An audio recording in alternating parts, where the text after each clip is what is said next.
Alright, ladies, welcome in, welcome in.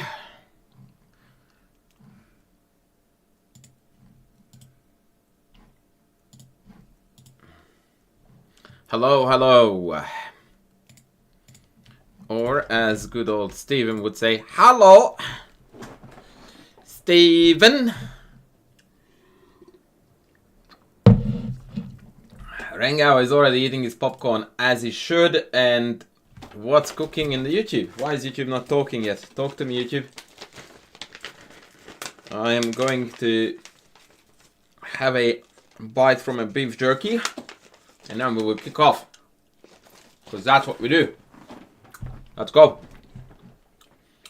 Let's go. Galdor, indeed. Indeed.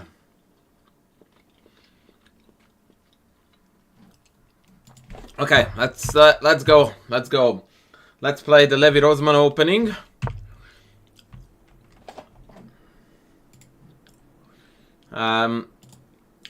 Bishop to c4.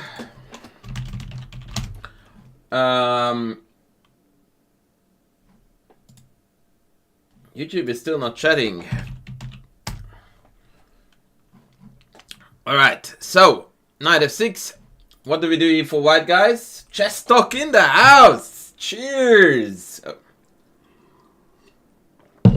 Shout out to Mr. Chess Talk. Good to have you on board, Mr. Chess Talk.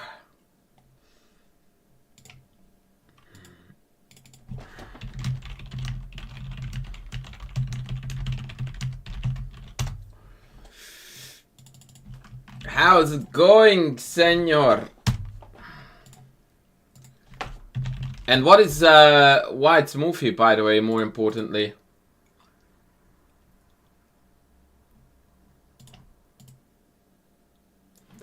What is White's most common move here, and what is the move that we don't want to play because it's a mistake?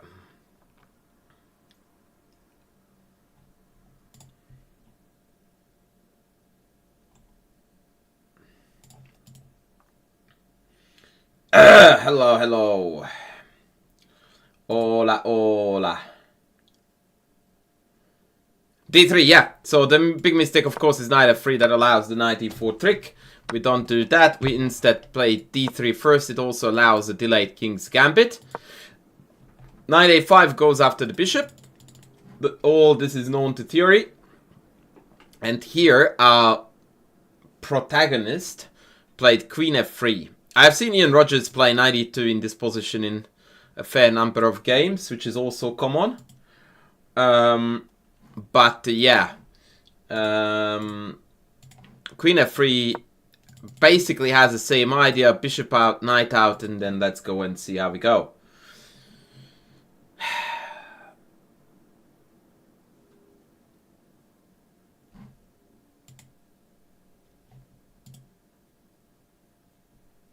Just talk, I send you a whisper. D6, knight e2, bishop g4, and queen e3. I guess queen g3 is also somewhat natural, but the problem with queen g3...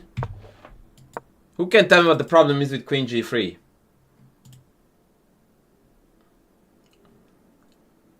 Did I disable YouTube chat or people are not talking? What's going on there?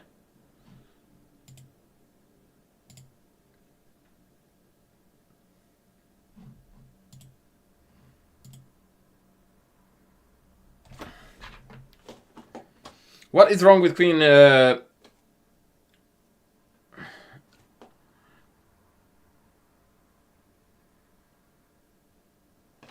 queen g3?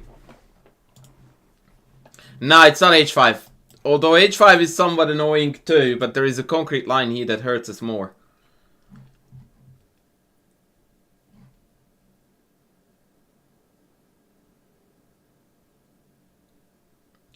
Not up. What? Hello, M. Dude, 18 people are watching the YouTube stream. What are you talking about? 20 already.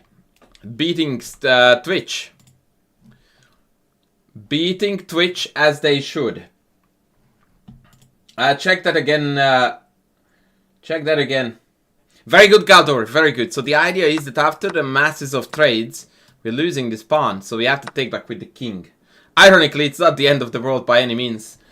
Because of rapid bishop g5, rook d1, or maybe even rook d1, king back, or... Yeah, there are many ways to do it. Ah, the judge on YouTube. Hello, hello. So queen e3 was played to cover the e4 pawn, bishop e7, castles, or logical castles. We kick the bishop in the face. All of this is stock standard shenanigans. Tuck, tuck, tuck.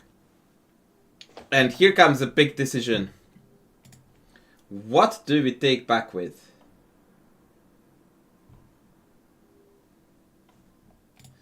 Queen or knight, and why?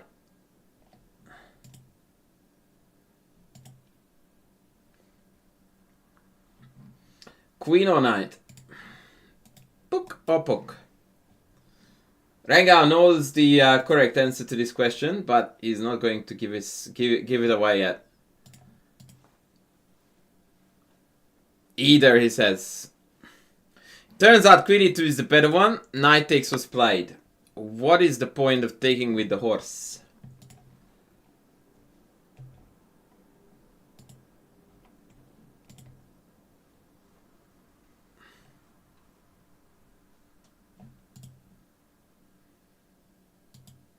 What is the plan, ladies?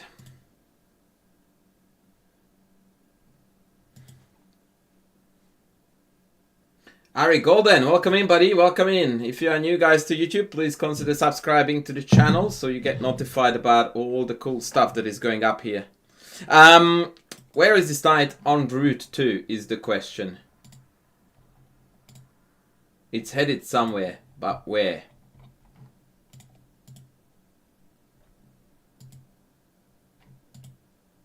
Exactly, Galdor, you are strong, man. Knight g3, knight f5, Matutsky. Let's see how the Matutsky unfolds. Knight g3. Now this would have been a golden moment for black to play g6 and shut down the Matutsky dreams altogether. But they were busy with their own agenda.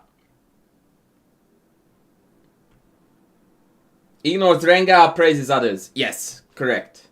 Also known as doesn't read the chat beyond the first comment. Mike, good call, buddy. Good call indeed. b4, knight a6. Funny fact, or fun fact, depending on which one you prefer. Black is clearly better here according to the engine. Bishop b2. Yeah, white is fishing here, man. Now this, I think, is a really junky move. I would have played here maybe a5, trying to provoke a pawn push, and then a4. But they played b6, I really don't know why. Actually I do, he was afraid of c5. Which again, a5 would have taken care of much more efficiently. Anyway, rook d1, renewing the c5 idea on occasion at least. Queen e8, ducking the pin, thus removing c5 as a threat. Knight f5, bishop g5. So far so good, right? Everything is logical. Any questions? Are we good?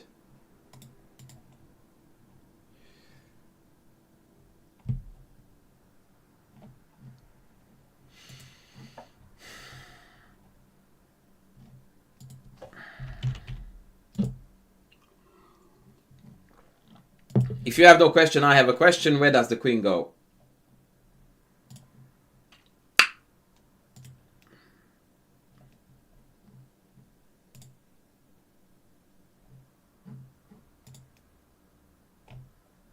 Where does the queen go? Tindy in the house! Welcome, welcome. Welcome. So the queen goes to g3 because we want to be annoying here. We are still fishing. We're still fishing.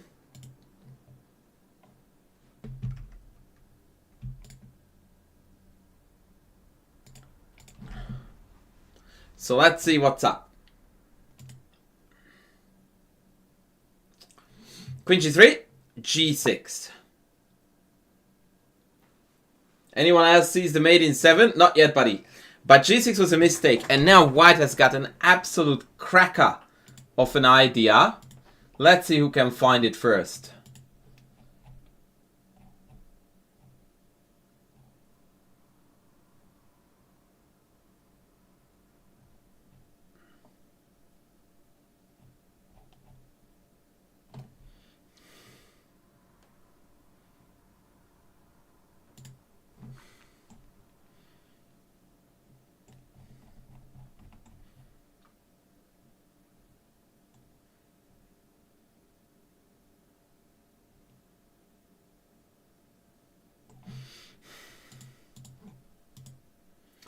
Twitch is refusing to talk to me. Succulent Chinese Mill is asking if I am black or white. Succulent, you can see the names of the players in the corner if you enlarge your screen. And I am neither of these gentlemen. Bishop takes e5 Tindy is an ultimate sign that you had one too many drinks this morning. Because it's hanging for free. And after queen takes, you still don't have a single threat. Richard wants us to take on d6, which is equally confusing. Ah, Ganbare Sepp. And Dr. Poopies on Twitch. F4, ladies. Because the diagonal you want to open is this. The problem with knight d6 ideas is that it's too slow. Like, we want to still take on e5 to create a mate threat. And black can easily rain on that parade. F4, ladies. F4. This is where the big guns are at.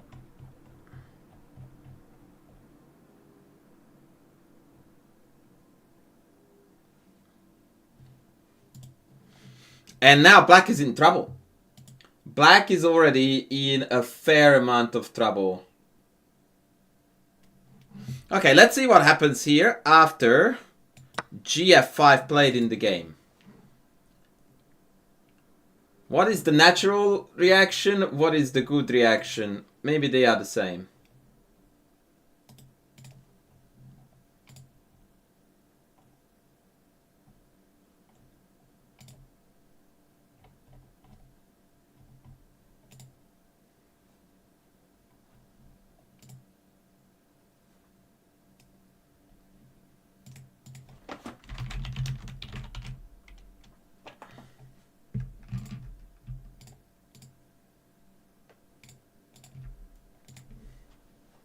Yeah, knight h6 mates are occasionally on the menu.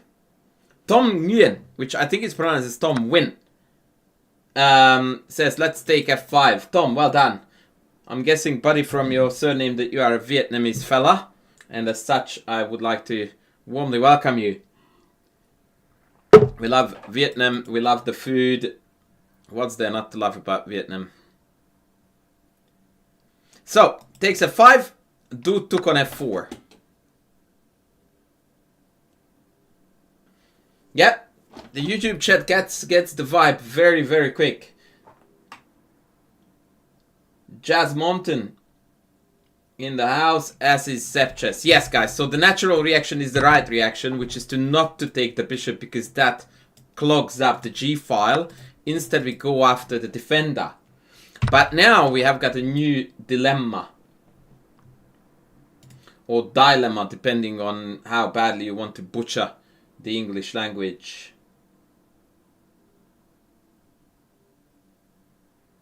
Welcome to Vietnam, but not the Chinese guy. Feels bad, man.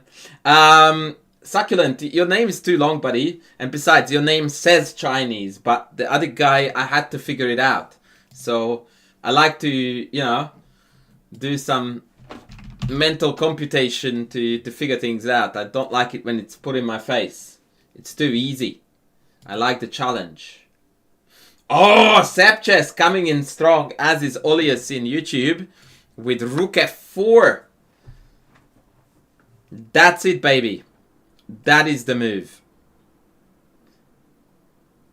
Hello, Daniel. How are you going? By the way, guys, please don't forget to smash the like button in the YouTube chat, as well as subscribe to the channel if you haven't done so yet, please.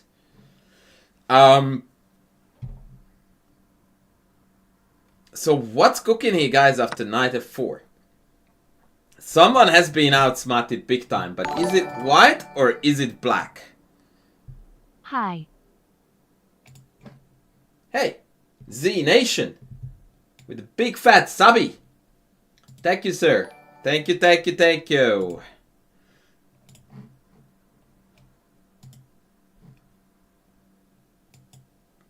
Yes, Savage Muffin, we don't have time to muck around. Hey, Herbert TV in the house. How are you going, Herbert?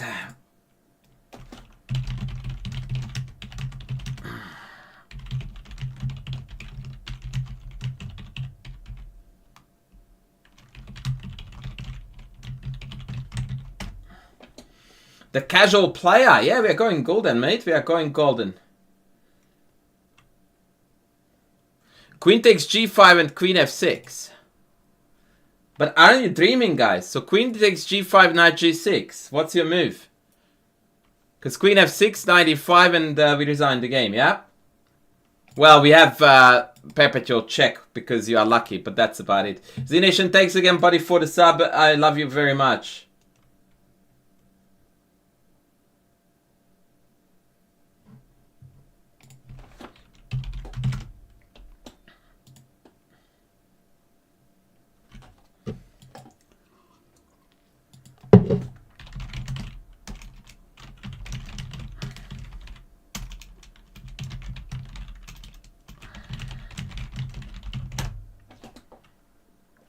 Thank you, casual player. Appreciate it, buddy. Guys, I just told you, YouTube, listen. I just told you that I can stop the mate. I just did, in fact. Not to mention the fact that I can go check and go here and stop the mate again. So, the boss is asking good questions, trust me.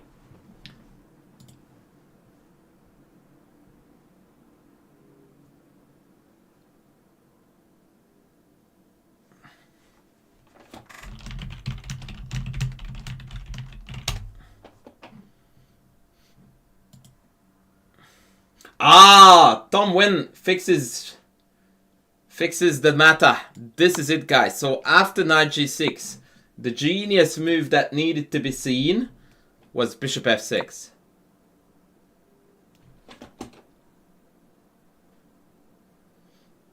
Bishop f6, and this completely shuts down all black's hopes. This is inevitable. The app is coming along, Philae, but it's not gonna be ready for 15th, unfortunately. I have to get some extra time.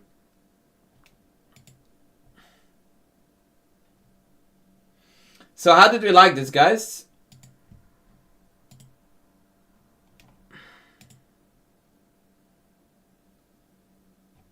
Are we feeling this or not quite?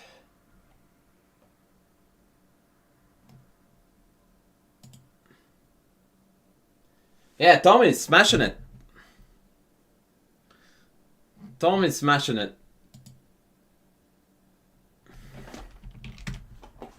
Alright, I guess that is an ultimate sign from chat that we are ready to move on to the next one, coach.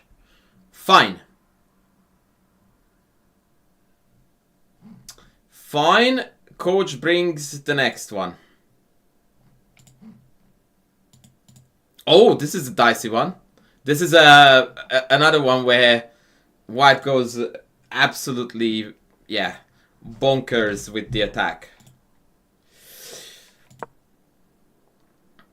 Let's go. Oh, plenty more, my friend, plenty more. Queen e2 makes no difference, Josh. I could just go queen h6 and queen in. Rook d3 was also strong, Chess Weebla. That's a good call. In the queen f6 line, that was also good. But the queen f6 line failed to queen e3. So, yeah, it's complex. Okay, let's go.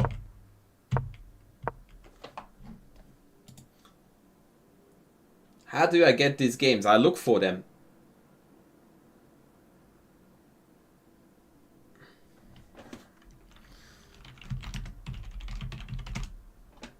I look for them. Alright, knight h6. Now that is a provocation and a half.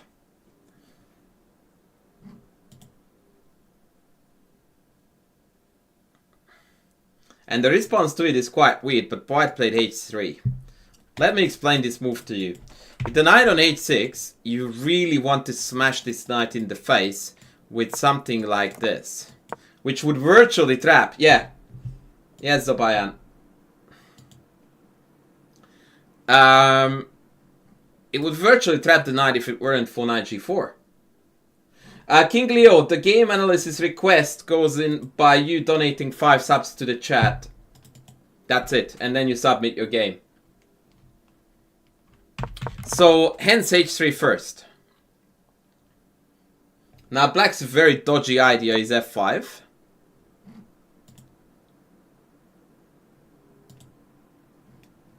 Whereupon we go back to, okay, if you're playing stupid chess, we are going to play proper chess. Knight f3, castles, and takes. Now this takes, f3 is also fine, f3 is also fine. This takes makes no sense if the knight can stay on f5.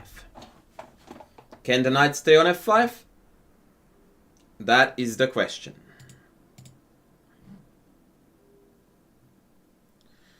Can the knight stay on f5 or not? What do we do?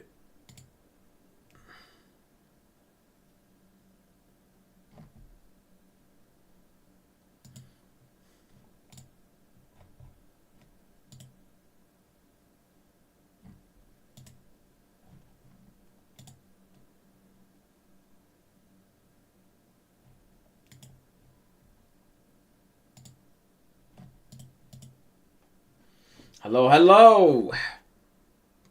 Cheshire Rat, welcome in, buddy.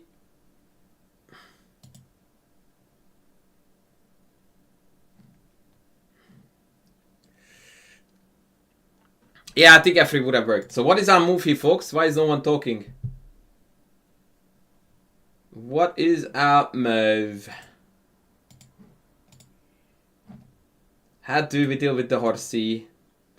The casual player likes g4. The reason why that is the case is because the casual player is a nifty player. g4. You immediately need to tell this knight to bugger off. Especially since it's only square, is to go back home. Alright, bishop e3. Makes perfect sense. Knight f7. So now the knight has played a lot of crazy moves. And we have done some very healthy development in the interim. Yes, it is the move that you want to play. Yes, it is the move. Why are you even questioning it? Yes, it is the move. Of course. Why not? This should be your natural instinct. So white plays knight, get rid of it. And leave the... Oh, it weakens the king side to the low T players who don't understand chess. Whoa! What was that? Oh, King Leo coming in strong. 10 gifted subs. Hello? Thank you so much, brother. YouTube, you need to pick up your game. Weakens the king? Which king, my brother? That is my question every time I hear this talk of this weakens the king. Which king? This one or this one?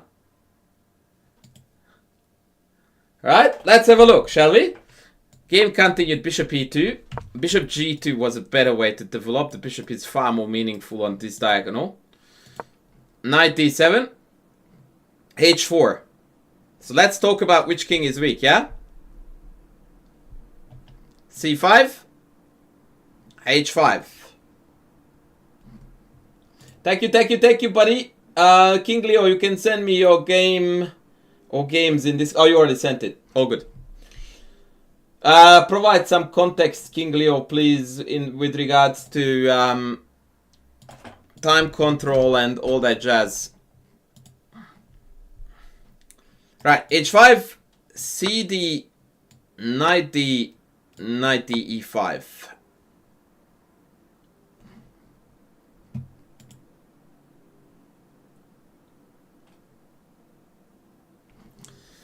F4. At this point, the game evaluation is plus 3.5 as a response to whose king is weak. But sadly, white instead took on G6, which is only 2.7. Knight took back. Queen C2.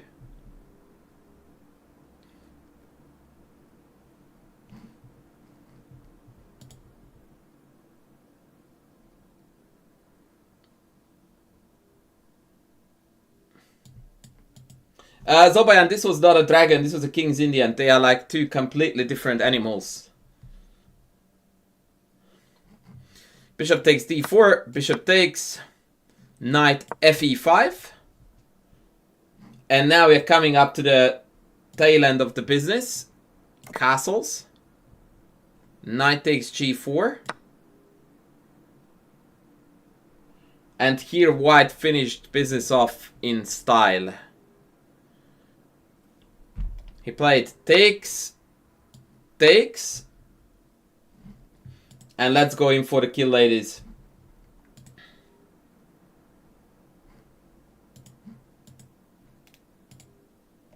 Let's go in for the kill. I would prefer actually a full line rather than a move, if possible.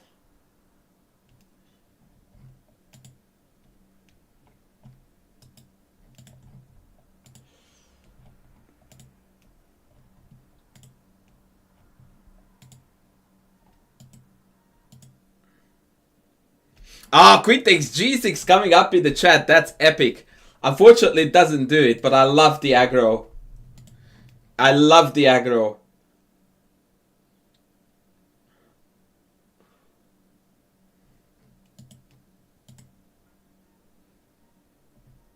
Yeah, Tindy and X are correct on YouTube. Rook h7 is the move. And black resigned. And that is my testament. Cheshire-ette. Reflect on the game now, with hindsight, as to whose king was more likely to get in trouble. Obviously, it feels like post-hoc rationalization, but if you look at the game on the whole, it's crystal clear that white's king was never in any danger. For clarity's sake, the finish would have been check, bishop blocks, rook takes, king back, and mate. Boomski!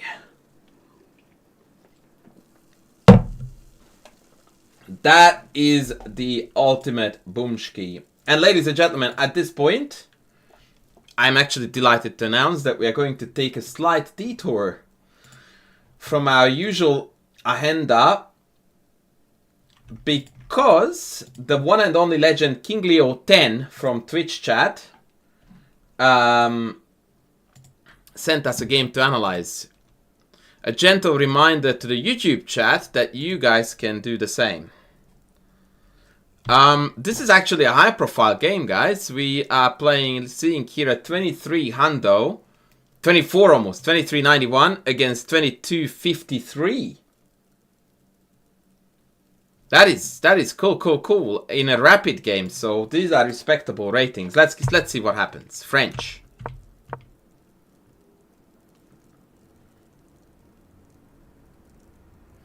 Okay, I don't remember the name of this gambit, Horowitz or whatever.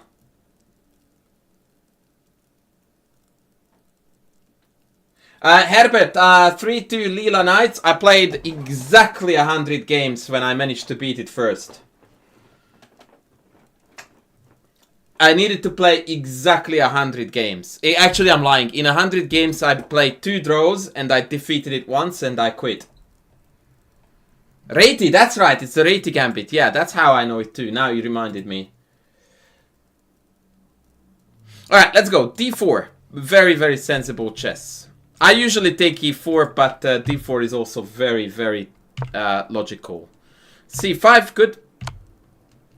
Bishop d7, good. I definitely would take this with the queen. Ah, is it sadistic Tushy? Yeah, how that guy has got 100,000 YouTube channel and I don't is one of the biggest mysteries of life. And I coached that dude, by the way. If anyone can explain that mystery to me, I will send serious amount of love to all of you.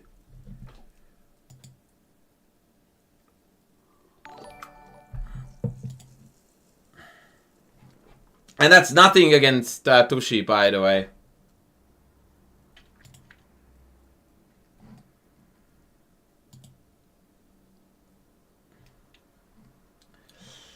I have nothing against sadistic Tushy, but how he has got a YouTube channel with 100,000 subscribers is well and truly beyond me.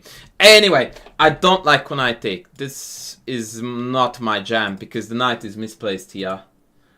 Why did you take my friend with knight here, King Leo, rather than queen? Do you have any recollection? Why would I take with the queen? Because I want to put the knight on a healthy square.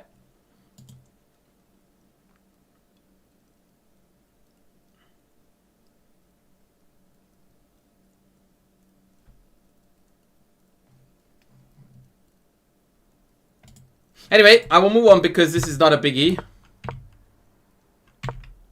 And here I would have played e5. 100%. e5, knight f6, enjoy the space.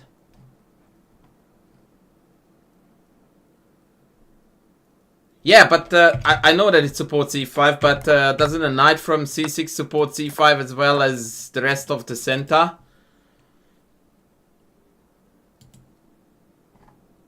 No, he said he was black.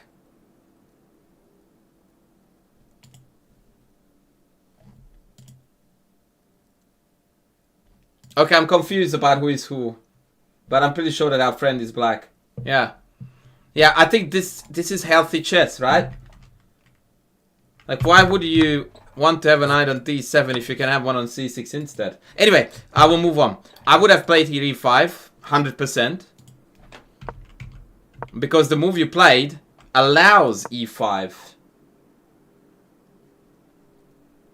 And now after knight d5, c4 is annoying, but c3 even more annoying. So after something like take, let's say bishop e7, c4, I hate everything about this position for black. This looks disgusting with a Q.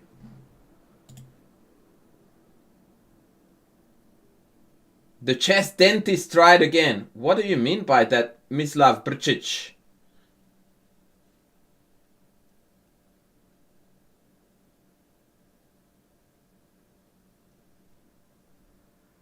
Chess base, welcome in.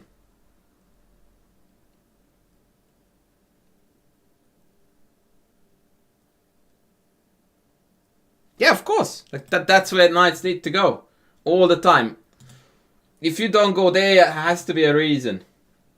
And we didn't find a good enough reason here. Yeah, it's a really bad Alekhine. That's exactly what it is. So, hence e5 was needed and then knight f6. I don't understand the chess dentist, but someone will elaborate for me. Okay, let's move on. d3. Everything you need to know about this position, by the way, and why I argued queen takes d7 earlier, is summarized by the engine's favorite move for black here, which is knight b8. That says it all. With the idea of knight c6. Anyway, we played queen c7. Fine. I would have played e5 again. I don't know why we are omitting e5 so badly. Okay, this is a positional blunder. I can't believe we played this. Why am I calling this a positional blunder, ladies? What is your knee-jerk reaction to this move?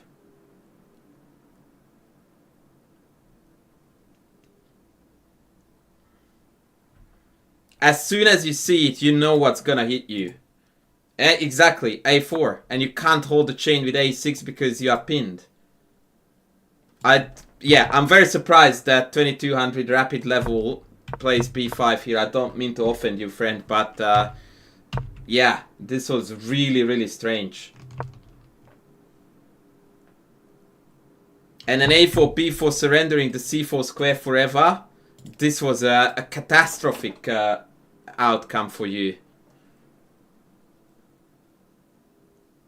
Yeah, I have no idea why you did this. Like, e5 or bishop out would have made so much more sense than just castle and, yeah, finish development.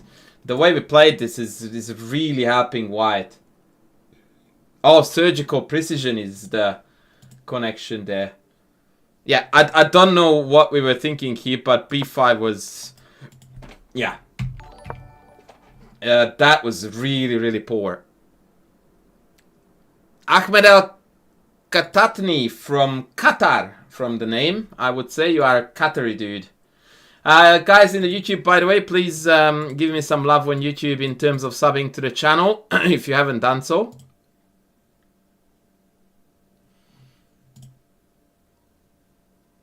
Yeah, okay, so our friend is not talking, so I will do the talking. We played b4, knight c4, knight b6, yeah.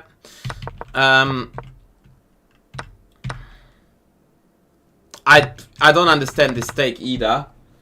Egypt. Sorry, Ahmed. I tried, my brother.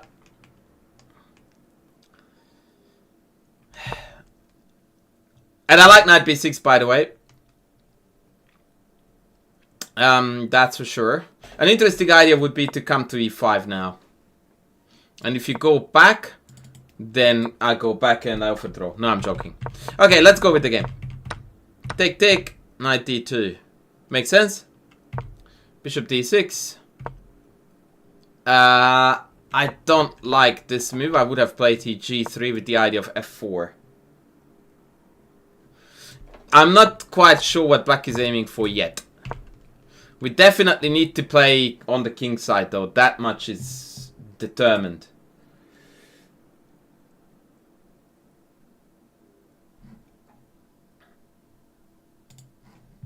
That much has been determined. Knight d7.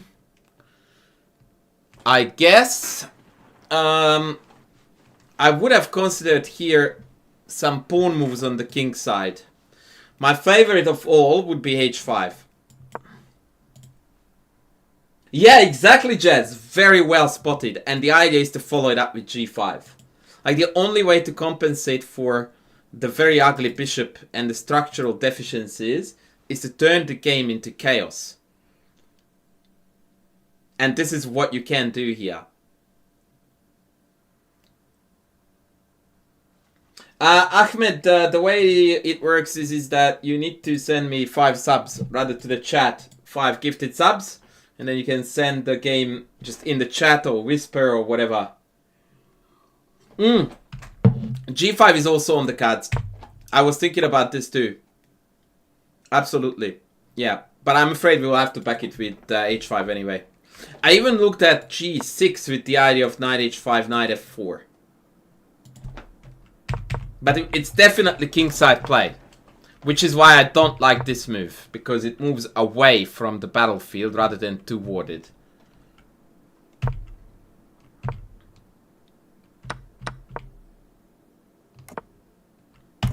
Again, we're missing the tempo of the game. You castle. And I think after f4, we are clearly worse. Even if we have f5, which you played correctly. Instead, we could have played here h5. Which would deny f4 forever. And after the queen goes back to e2, you can again start g5. You really missed out on an opportunity here to challenge the white king. Is my friend still in the chat? He's alarmingly quiet.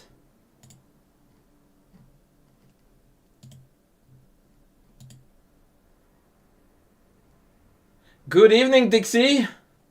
Welcome in.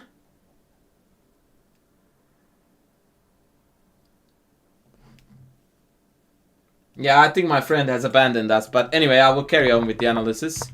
So, castles f4, f5. f5 was great, by the way. And here, we seem to be blundering with white. He needed to take this.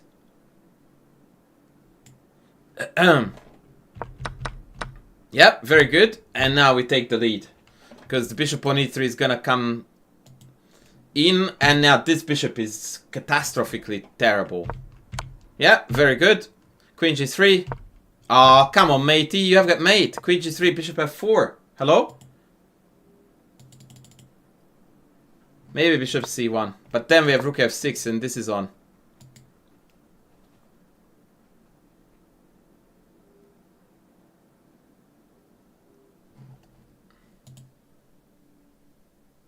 Why is the board so small? So that the peeps on the phone can see it better.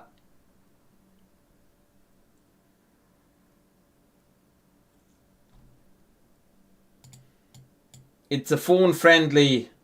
Yeah, I figured that he's watching YouTube. It's a phone-friendly layout. Okay, so we played rook e8. I guess. Yep. Yep. You walked into that one a bit. Yep, yep, yep. And now it all fizzles out. Yep, I like h5 a lot.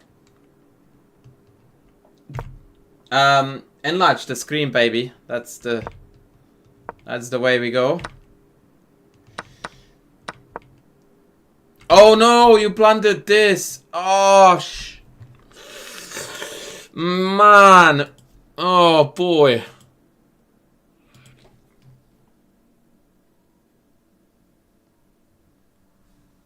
That was not pretty.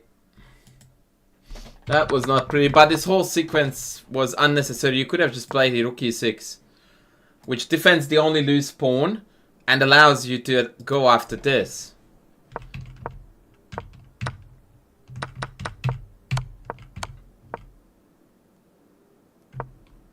Yeah, we went from slightly better to equal to dead lost. The self-pin here with rook e6 was also very, very meh. Oh man, this was a heartbreak. This was a heartbreak. Let's go back here. So first of all, here you had this idea of queen g3, bishop c1, and then rook f6. It's very hard to find though. I will give you that. I wish I could, Sasha, but unfortunately I have to follow rules.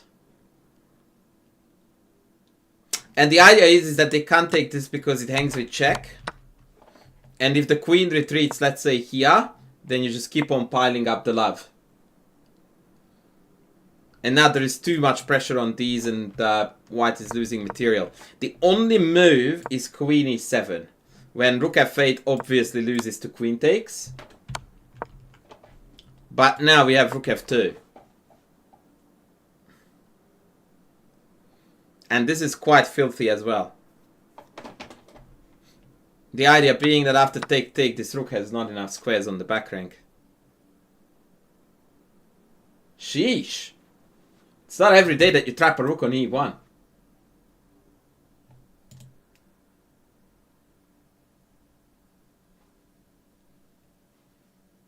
Seungli, oh, you want to hear more about Pawn Storm? You do realize that I have got a dedicated video on my YouTube channel for Pawn Storms.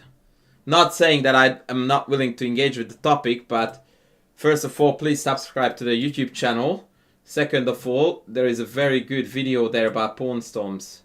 If you ask him nicely, Tindy might even look it up for you.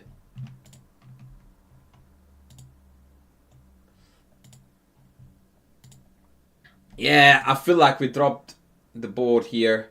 Fallout KY.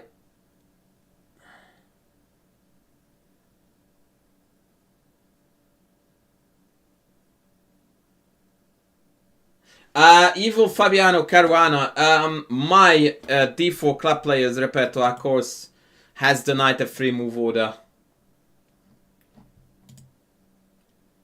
But depending on your level, it may or may not be good enough. Yeah, this was probably the critical moment, I would say. that we missed this queen g3 idea. Now it's very equal-ish. And here too, like, I would have loved to see just rook e6 before we go in for the hunt. And also the opening and the early middle game was misplayed. b5 was a big boo-boo. I think taking on d7 was definitely an inaccuracy. I think in that case you would still benefit from it a lot, Evil Fabiano. But bear in mind, it's a d4 course. Yeah, this endgame is dead draw. And you need to be careful because this pawn is a bit loose. And they also have this a5 idea to loosen them up further. So I think playing with a winning intention is just not on.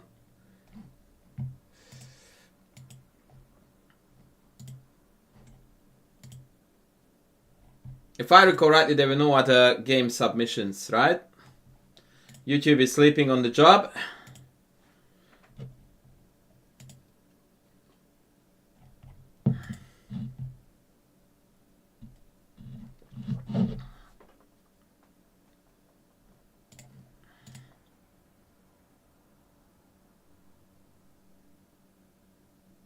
Well, at least you don't have to learn those. That's the reason. Wait, my brother is texting me. Why is he bothering me?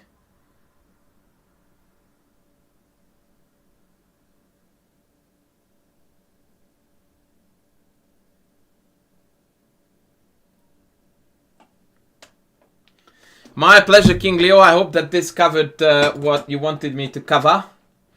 And with that, we're going to move on to my next selected game for the day. But remember that game analysis is still available for anyone who would like to support us that way. Please don't forget to subscribe on YouTube.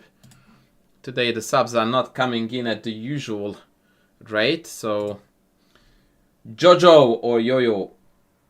Daniel Landau, you simply put the PGN in the chat. You can send me a message on Chess.com. There are more ways than I can think of.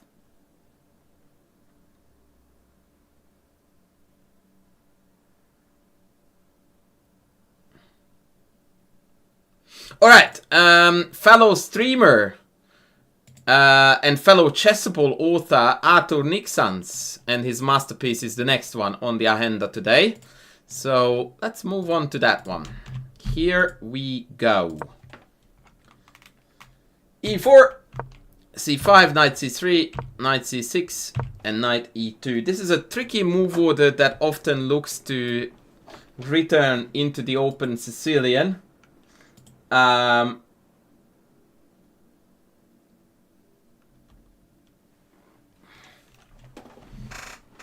Yeah, unfortunately, I keep on forgetting updating my commands for the Twitch folks. But yeah, it's 5 subs donated to the chat. That gets you across the line, so to speak. So, e5 played. What's your alert, bro? I don't know who you are talking to, Chris. Another Vietnamese fella. Or is that the same Vietnamese fella? I thought it was... No, it was Tom. Tom win before, now it's Chris win. Oh, you're turning on the aggro too. Wow, I'm talking to you right now, just to so that you know. My over the board rating is 2377.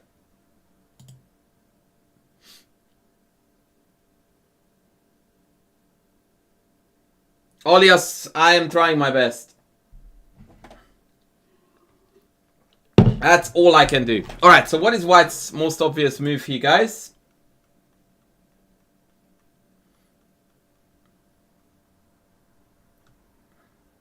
I don't think I can fillet, but I will start. I'll work something out. I'll work something out, okay?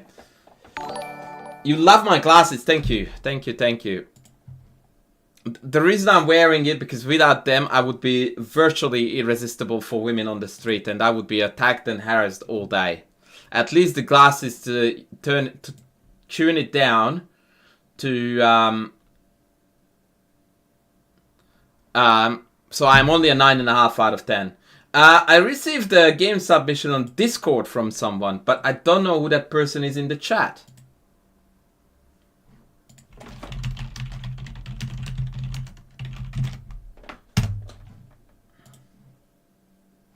Which is very odd. Yeah, 5 subbies to the chat, friend, and you will be becoming a hero. In the meantime,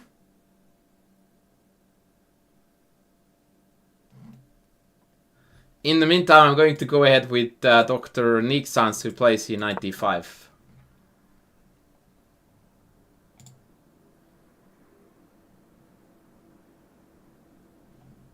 Very good.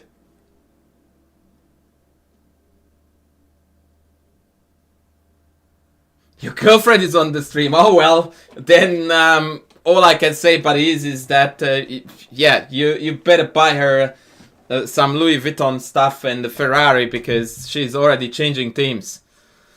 B5 played. Now this is ironically the exact same positional blunder that our friend King made in the previous game. This is how you learn chess, that you see a concept in a game and then you apply it in a new context. And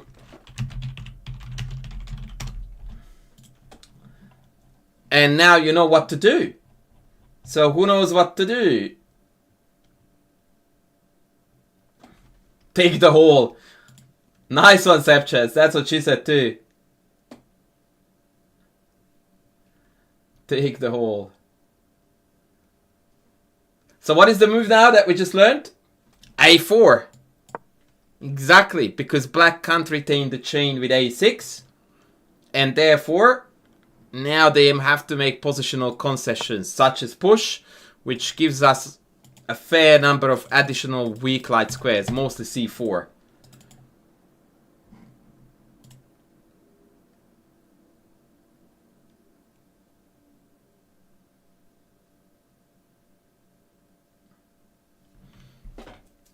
Okay, knight g3 played. Obviously, we are headed for another light square here and another light square here. 97 has to move. Let's go.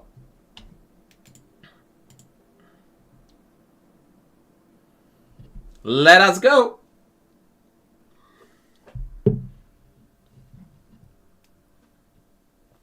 The knight on d2 looks awkward. I agree, except there is no knight on d2. And there never was one. So I'm very confused.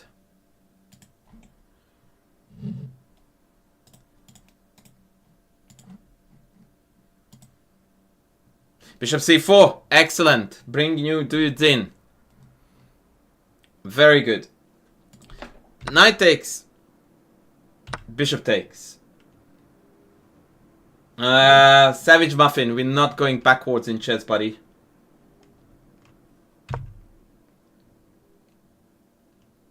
G6. Now, I don't really like the move that was played here by Arturs, which was b3. I feel like this bishop is not doing its job here. We should be playing d3 castles f4.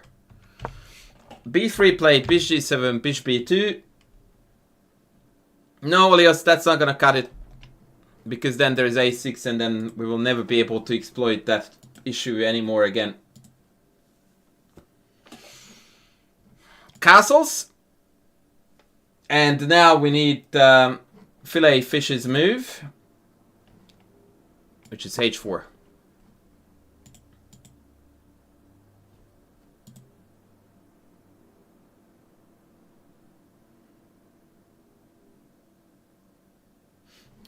It's mostly a weakness in this context because this bishop is garbage and there are giant gaps in between them. Tom wants f4, but that's hanging for free. I don't recommend.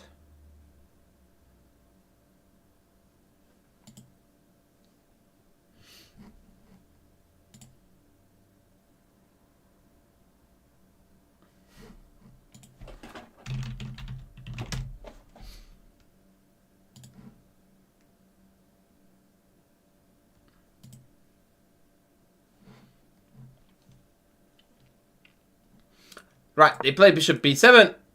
And of course we're on h5. h5 I meant. Queen g5, d3. Now we are going to reroute the bishop to the correct diagonal by the looks of things. Knight a5 played. Now black is desperate to get rid of with this thing. No, we don't castle. Dude, we have this attack unfolding here and you want to castle? Don't make me cry. Okay, what is our favorite move here, ladies?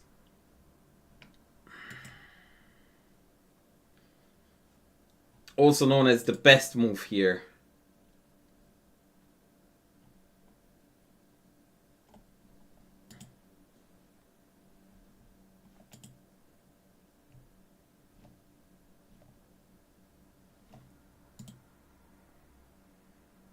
Bishop c1 is on par with the other move that is incredibly good.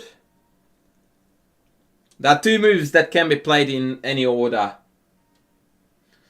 No, he cannot. In fact, he's just about to get mated. Yeah, HG. HG. Tail series. Watch how this is not defended easily. HG first and bishop c1. Well done, guys. Very well done. We need to kick out the queen, which is the only semi-decent defender. It buggered off to e7. And now we need to go boomski. And Mr. Fabiano is already coming at me with the goods. Bishop c4 is a cardinal sin because it gets taken. And it also goes backwards. Tindy is going to say the move on YouTube in 5, 4, 3, 2,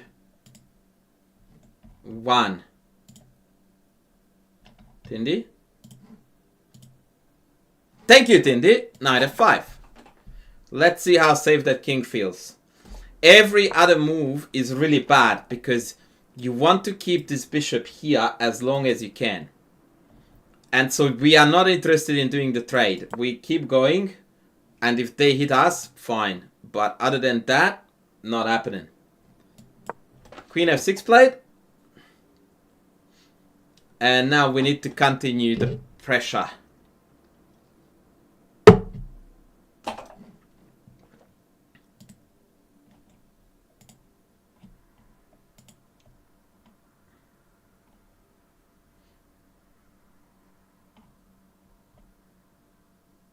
Keep up the pressure. Good move, please.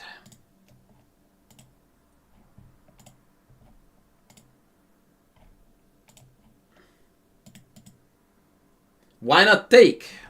Good question. It is because take attracts a checkmate, but I should have shown it to you. You are correct.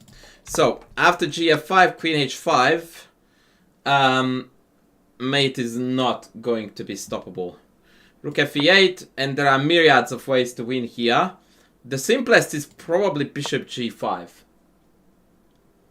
And black has nothing left in the tank. Game is over. Because the queen can't guard f7 anymore. So if you go to f8, it's a mate. If you give up f7, it's mate here.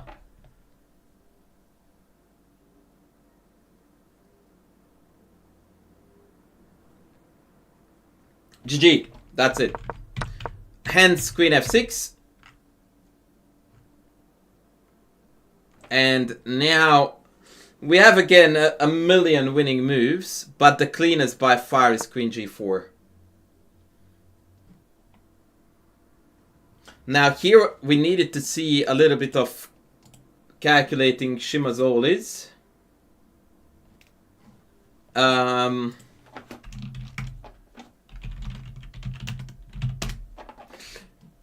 Because what do we do after bishop d5? Knight takes g7, followed by bishop h6 is a caveman way of winning it. The problem with this is that now there is not going to be a mate ever. You win an exchange, And now we are playing a chess game for another 400 moves.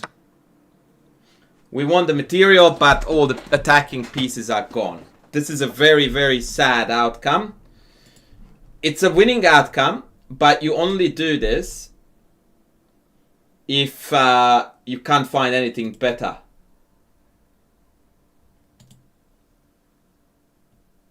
Like, this is always your emergency exit if we can't find better than that. So let's find better than that.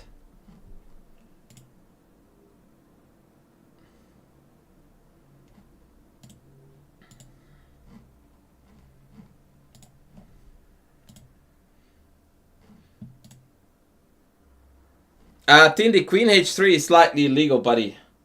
Tom says Queen G4, and this is the move, ladies and gentlemen. But, as usual, in order to appreciate the strength of this move, you need to calculate. Let's deal with this first. How do we score an epic victory now? It's essentially the same motif that we saw before.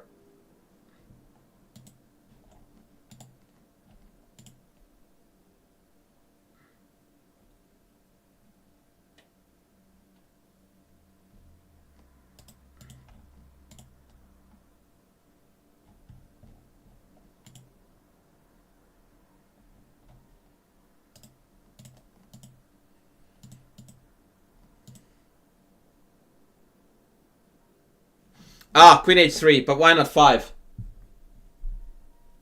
My bad, Tindy. Why not Queen H5, ladies? Why are we playing chicken moves? Yeah, Queen H5. It's absolutely imperative that we go here and not here.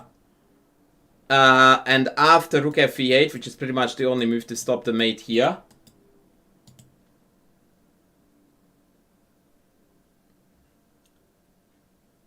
Shashwat Prasad, it's my pleasure, buddy. The best you can do is to support me by subscribing to my channel too. So Queen G6 is hanging for free. The Rook has to go. And after Bishop G5, we have the same conundrum as before. The Queen can't keep an eye on F7. Therefore, it will be captured for free. The game is over. This is what you get if you don't take an exchange. You get to take a Queen instead. So that's how we deal with GF. The bigger and harder question is how do we deal with this? This is the toughie, but it's also easily doable. Rook H8 at which position, ladies? Wait, what? Rook, what? I'm so confused. At what point do you guys want to play Rook H8?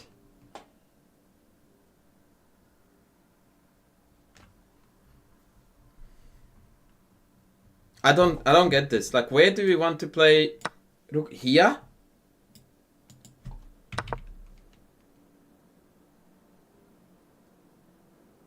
I don't understand.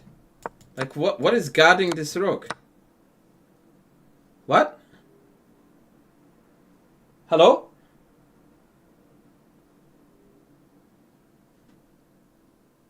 Okay, that was a typo. That was a typo. So, Queen here, Bishop D5. What's the win now?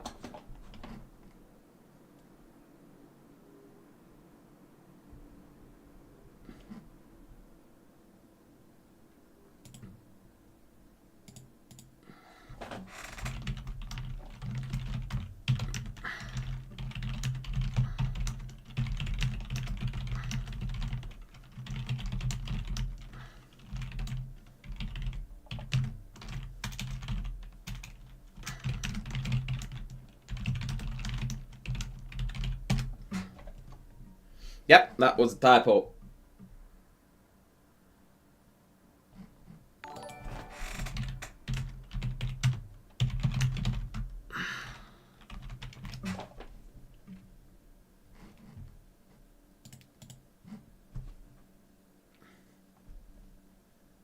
Bishop G4 is very illegal. Bishop G5 is good. Everyone wants to play bishop g4. I don't know how you guys go there. I don't understand knight h6. Doesn't get captured? Yeah, bishop g5 is the plan, but unfortunately, it would be tragically met by gf. And we would cry a lot.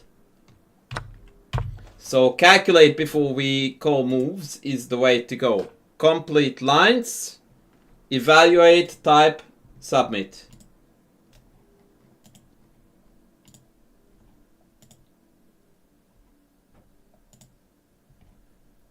Calculation, ladies, is where it's at. Calculation.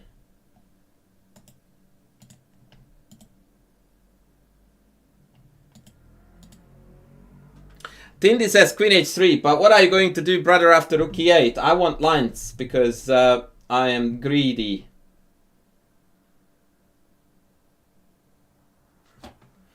And I want you to demonstrate that you see the end of this Shimazoli.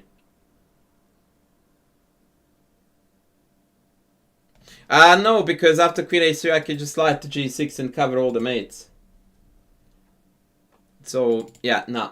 Queen h3 is correct, but I don't believe you until you show me how it works. No, Chloe, Courtney, it's way too slow. It's way too slow. Like, in this position, black has a carte blanche to play whatever. We have 0 threats. You never, ever want to play out a forcing line where at one point you have no threats. That almost always is the ultimate sign that it's wrong. That you hit a point where you just go like, what am I threatening with? Ah, nothing. Out. So, queen h3, rook e8, white to move. I'm so confused about these rook h8 recommendations. Isn't that a free rook? Like, what's... I don't get the point. Like, you literally are back in the same position without a rook.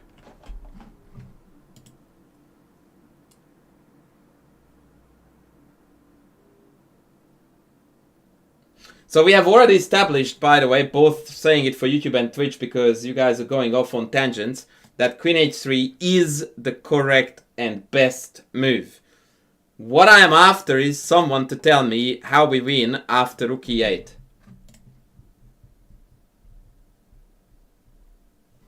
Vasilis, that's a good idea, but I think I can just take f5.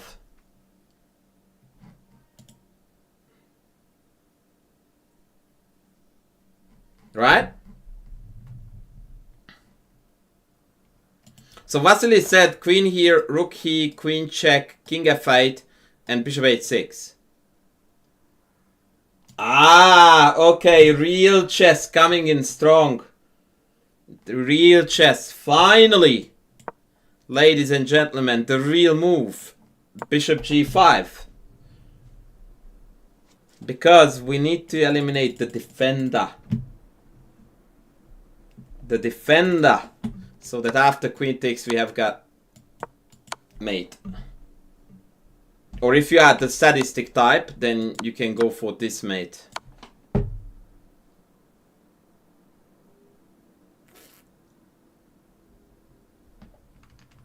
But bishop g5 is the golden move. This is it.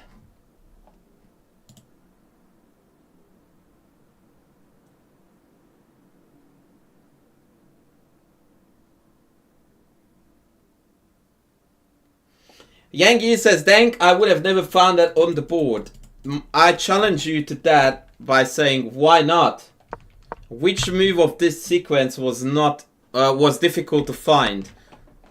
So let's see what we played. We played queen g4 with the idea of sliding the queen to the h file. Yeah. Then we calculated mating 1 threat, followed by attacking the queen, which on the checks captures threats priority list, the 3rd highest. And since we have 0 sensible captures, and the only check doesn't seem to cut it, it's a pretty high up on the priority list type of move.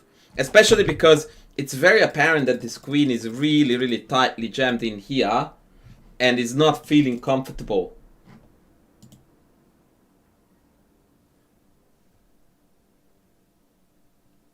Yeah, you would. There is no simpler way, brother. That's precisely the most important lesson that you take away from this. Is that it feels complicated, but you don't get a cheap ticket out. This is the simplest way. Because this won you the game in this position in 1, 2, 3, 4 moves. 4 moves, right? You play here, knight takes here, queen takes, bishop here, take, which is already more moves than what I showed you. King takes. That took about 5. And now you need to play another 30 to win this. I argue 4 is a heap simpler than 35.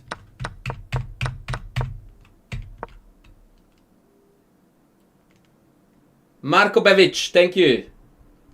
You sound to me like a Croatian dude. King Charles Cavalier raiding the party with 11 dudes. Thank you so much, King Charles. Legendario, you are, my friend. Legendario. Do you talk to your pieces? Sometimes. That is a reference, by the way, to one of the many theories of Jonathan Russen.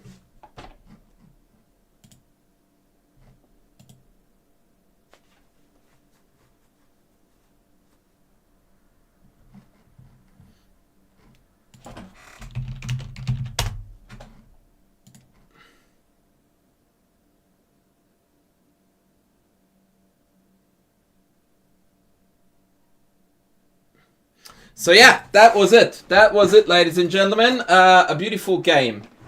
A beautiful game by Artur Nixon. Well, Yangli, the point is that I understand that it's difficult, but the only way to deal with it is to engage with it. Because you never ever get better at these types of attacking concepts if you keep on bailing out with something that you know is not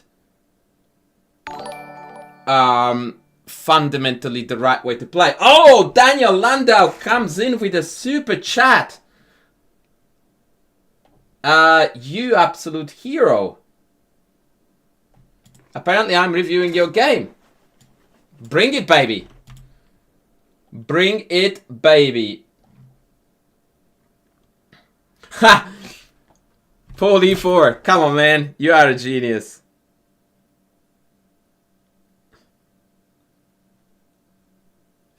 You are a genius. The YouTube fam is finally shaping up. You have to figure out how to get you my PGN. Just type it in the YouTube chat. That would be the simplest.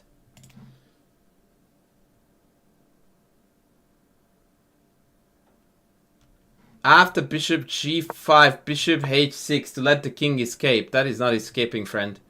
That king is not going anywhere. In fact, I can even take h6 here to be a real sadistic Tushi.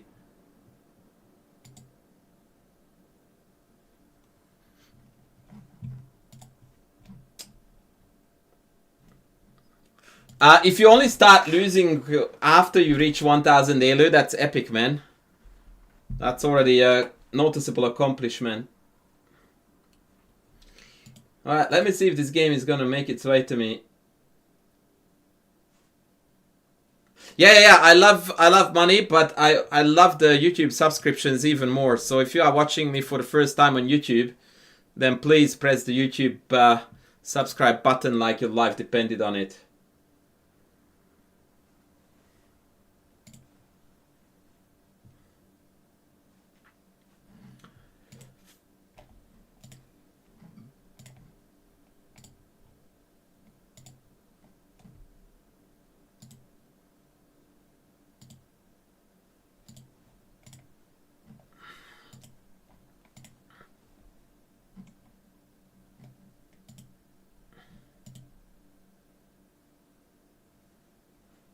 It's been 2 months only. Wow. Well, my friend, then you are on a massive trajectory. I love Lee chess puzzles. Yeah, they are alright. in general, I dislike computer-generated puzzles because, yeah, they tend to lack in educational value often, in the sense that you don't see all the sidelines in the puzzles displayed, and that's a big problem. I would like to go on, but I'm waiting for Daniel Landau to submit his game. Not wanting to be a douche, but it's taking a while. Okay, I will put in a light etude in. Maybe he sent it to me. Wait, I received a Chesscom message. I need to suss that out. Maybe that's where it was sent to me.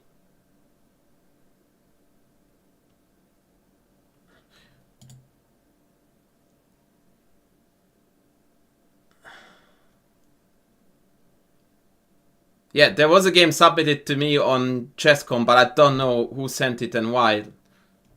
On a Cliff. Okay, who is On a Cliff? That's not Daniel Landau, is it?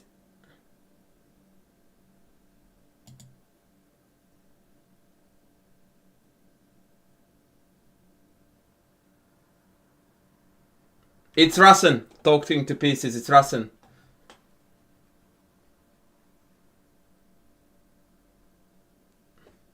Oh, I see. Oh, it's the same game. Right, I get it. Yeah, okay, so it's not the one I'm after right now. Okay, we will move on to the next game I had lined up, and then if Mr. Landau sends me the game, then we will go with that. Alright, let's go. This is going to be a King's Indian attack and an absolute belter.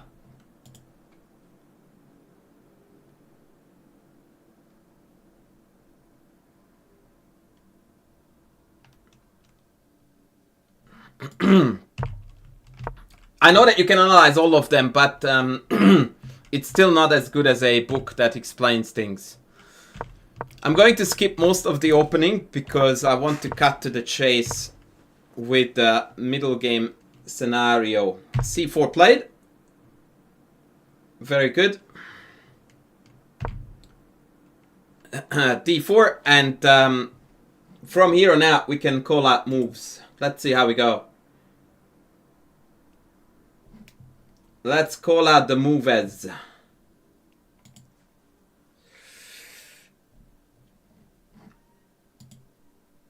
H4, very good. King's Indian attack, H4. No worries, very good. H6 should not have been played. That is not a move we play without a very good reason. Next, let's go. Knight e2 is alright. In this setup though, especially after h4, it's likely I would put the bishop on f4 before I go for knight d2. They played rook e1, stock standard again, covering e5, queen c7, bishop f4. What is really cool about this game is that almost all the white moves from about here on out are just so naturally flowing out of the position. Like, it's just gonna be carnage in a matter of seconds. And Casual Dad, who is one of the greatest experts of the King's Indian attack on the Northern Hemisphere, has just joined us at the perfect time to share his expertise with us as we go through this marvelous attacking game.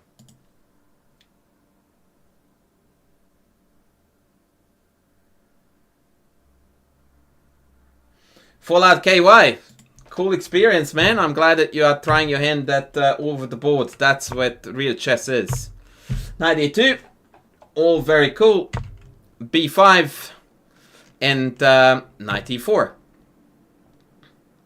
Now I have a question to the crowd. No, not putting you on the spot at all. What's cooking here if I take this? White to move and win. Let's go.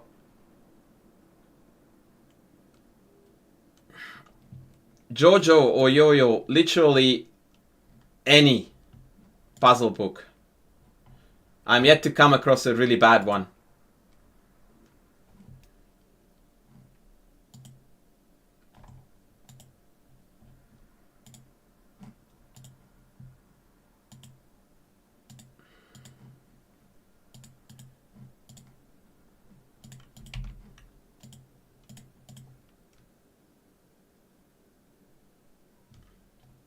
That will be another lesson, Jazz Mountain. Oh yeah, Jojo, that's right. I have a book record video. I'm not thinking straight because I'm so busy talking nonsense. Correct.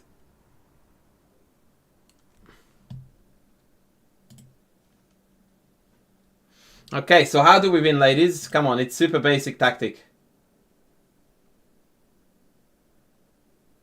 Philae, my thingos don't work. I always forget to fix them up. I need to set a reminder for myself.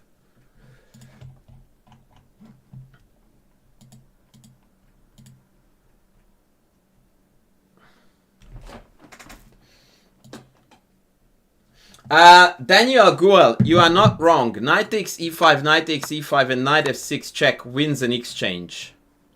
But exchange is always the least liked material gain we should aim for, because that still leaves a lot of things imbalanced. Surprisingly, if you come back here, then you are going to win at least a piece. Because now both of them are hanging for free.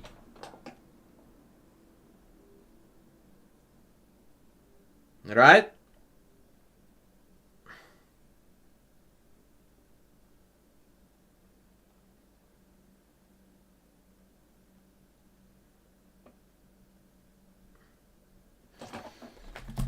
Yeah, sometimes retreat. Sometimes a retreat is the best way to go ahead.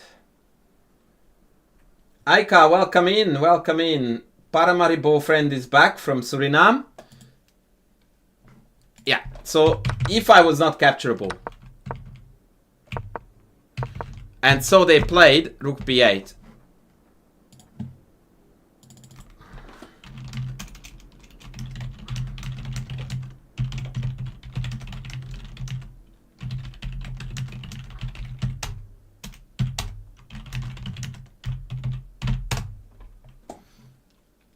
And now it's time to wreck the house.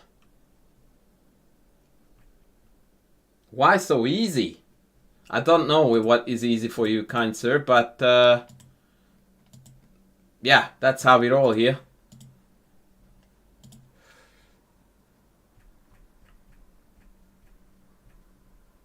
Yeah, I agree with you, Mogelbaum. I agree. It's a ferocious attack indeed. Indeed.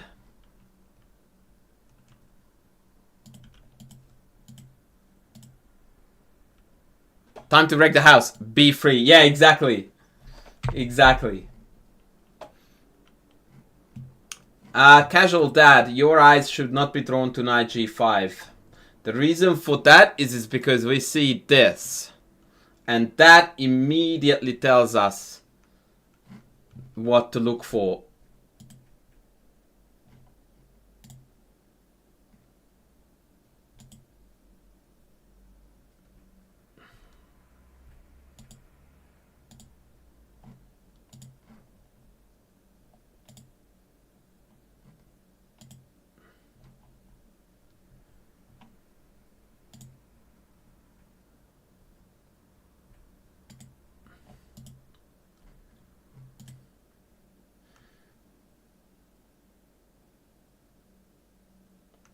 Jojo, you are from Afghanistan. Holy heck. Wow, but you live in Italy. Epic. Knight f6 check. Exactly. Like, it's no time to muck around, ladies.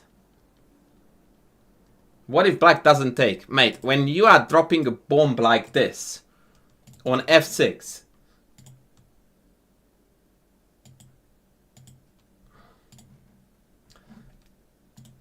while the question of what if they don't take is definitely valid, I can guarantee you it's not survivable. Now, let's deal with the easy part first. What happens with pawn takes, and bishop d6? What is the winningest move here for white?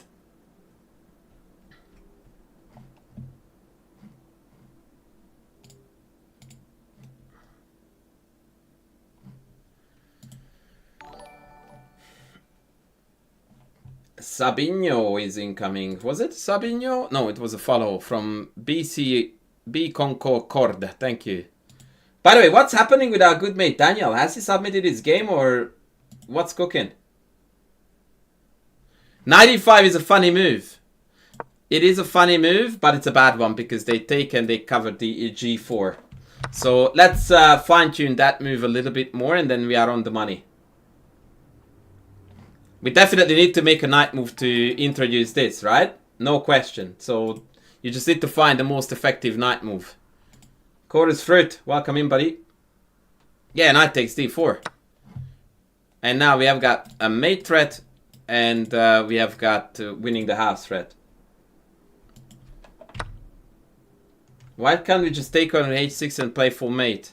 Because it doesn't play for mate. How do you play for mate now, my good friend?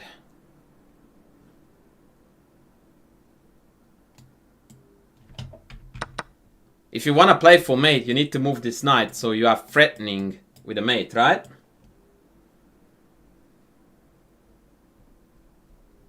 Knight e5, knight e5, what do you want? Bishop e5, knight e5, queen h5, king h7, yeah? Bishop e4, check, knight g6, and you die. So that doesn't work. Ivan Stoimenov, thank you so much for the YouTube subby. Yeah, 94. Guys, don't look for, well, knight f6, knight c6, hello? Like, this is materially level. Actually, no, it's not. We're up a pawn. Another pawn is hanging. A rook is hanging. It's Carnage City. Dude, you're 2 pieces down there, Concord. It's not gonna cut it. It's too slow. Too slow.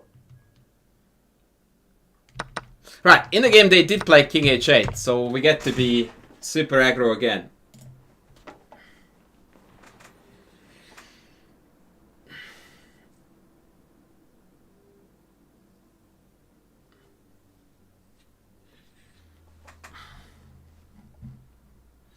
What is the move that begs to be played now?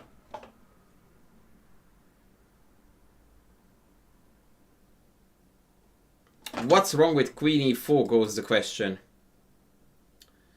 The fact that this is hanging.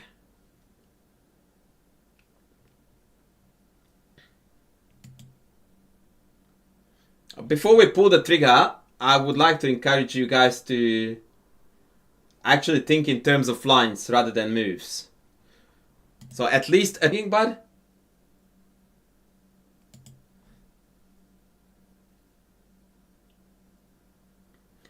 Same idea to unblock the queen. Yes, but what's your point if I take you? Like, where do you want to go? Because now the queen has no mate threats, right? If you meant the move knight d4, that is. Can you elaborate, please?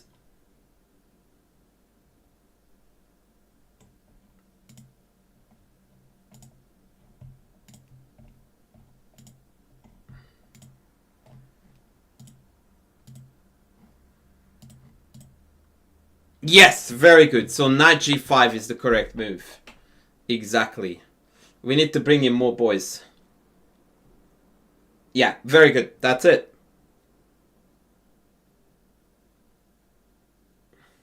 Happy Gilmore.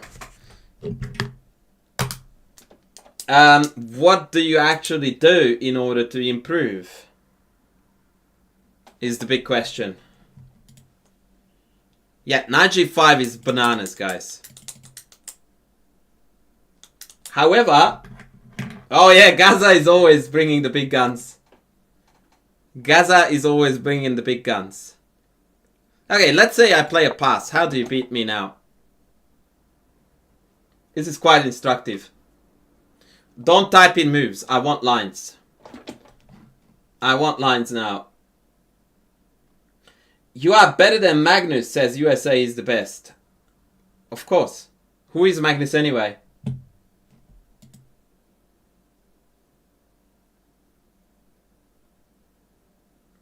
But why not, Bert? The big question, when you say a statement like, I would have never thought about this, if you actually want to learn from that experience, is to ask yourself, why is it actually that I would never think about this? It's very important to reflect on that.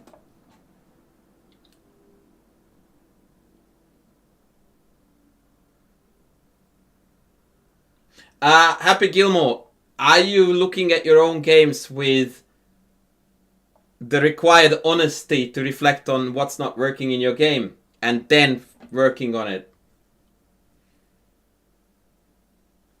So, bishop b7, give me a winning line again. Oh, Gaza is coming in strong again, although there is a slight boo-boo in the line. After queen e4 g6, you don't want to take f7 because that brings in a defender.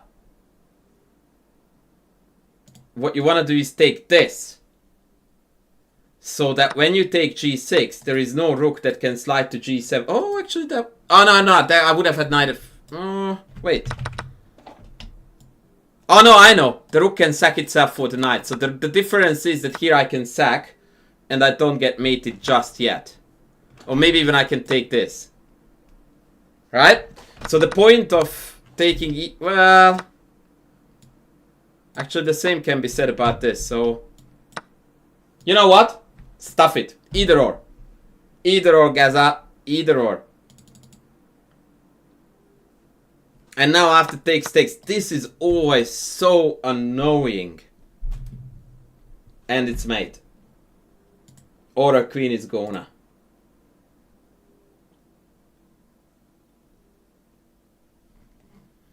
Right? So that is the threat.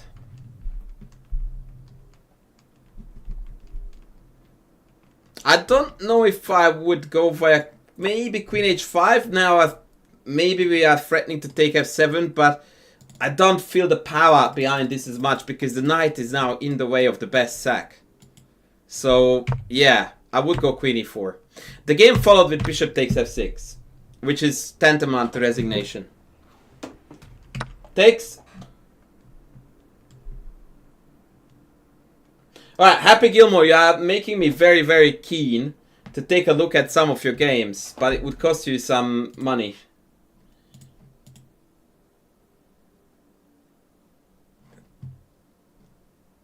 E5, FG, King G, sexy move please.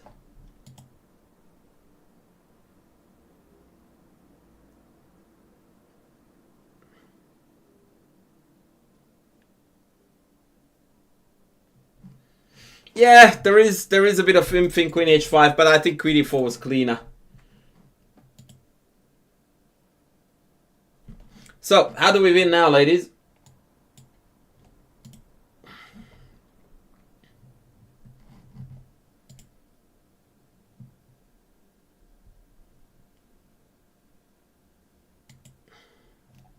Knight e6 check. Isn't that hanging?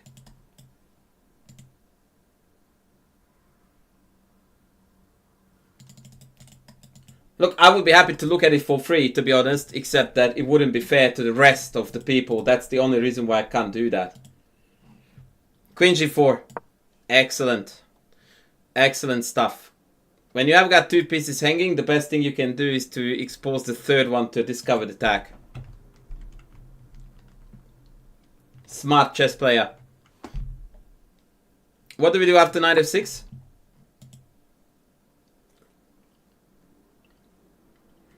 Mr. Landau, are you just gonna make me rich or you are going to make me work as well? What's the plan? YouTube, please like the YouTube video and the chat and be active. Subscribe to the channel. Yada, yada, yada. Oh, Casual Dad. Gifted 5 subbies. Now that is for you, Mr. Gilmore, I believe. Yes, it is confirmed. That is for you, Mr. Gilmore. And 96 is mate, because it's a double check. And Matutsky. Alright, the game ended as follows. Takes. Please send a massive shout out to Casual Dad, who is the most generous donors currently of the YouTube, of the Twitch business. Ah, you sent it on Chesscom? Yes, you did. What color are you, brother? Casual Chad, that's right. He's not casual dad, he's casual Chad. Checky. And now I need the final winning move that forced resignation.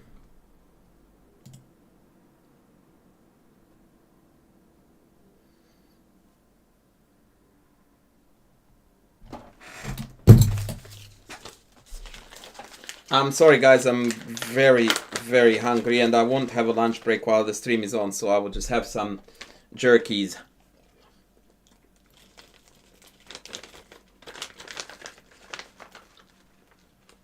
Bishop e6. What does that even mean?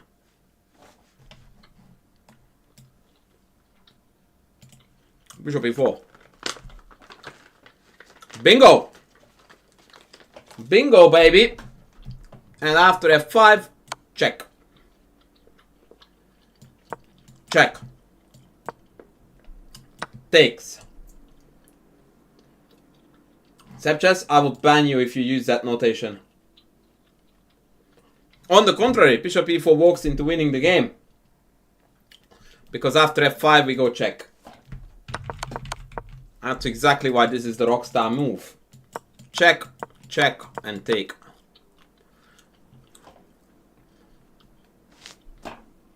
And now you can stop the mate on g8 by coming here, but you can't stop this absolute stunner.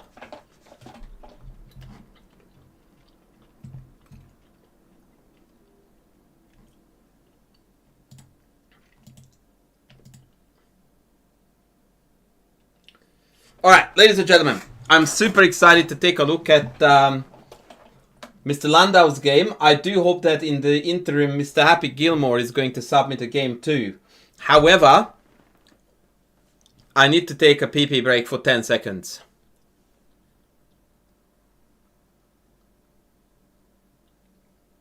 I need to take a pee-pee break for 10 seconds.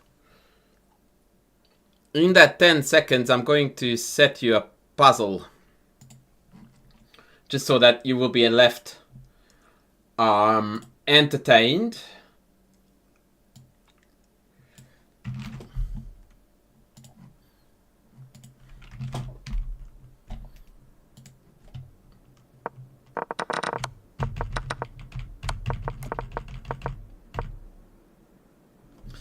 Alright, why to move? How would you proceed with the attack? I will be back in 47 seconds.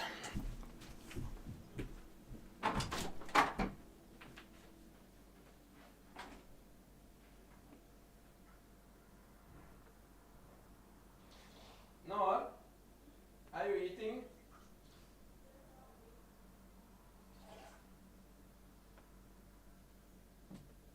Can I ask you to do me a huge favor? Can I ask you to do me a favor? Can you heat up some bistec for me? Or you don't have the time? And give me some pickles! Pickles! Pickles!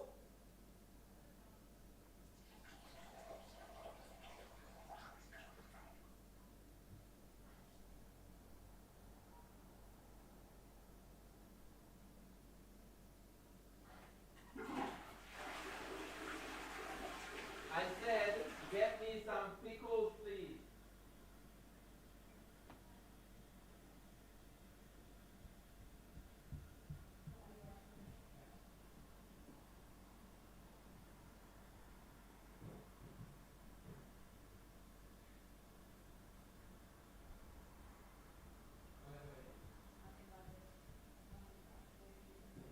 Oh yeah, absolutely. I can eat that alone, but I'm happy to share. Give some rice, little rice, 1 spoonful of rice. Thank you.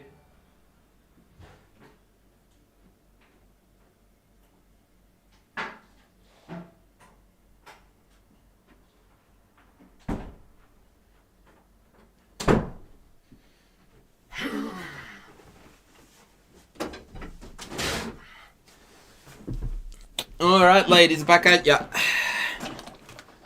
Back at ya. Let me see what's cooking.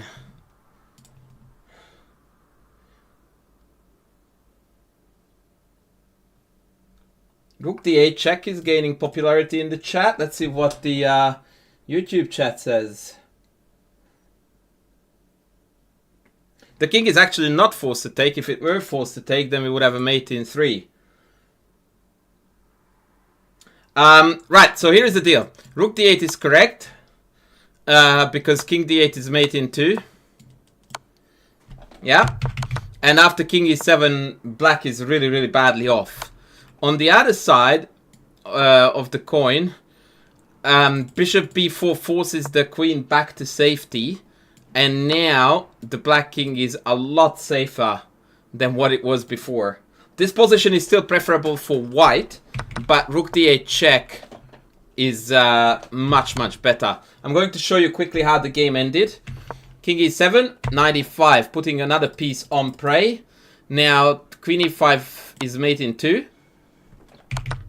So they went knight d5, queen a4. Now the threat is down there.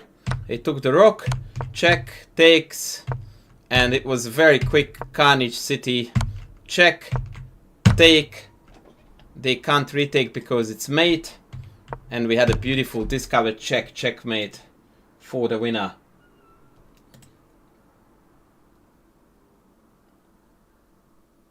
I actually played this game, so if you like it, then please subscribe to my YouTube channel.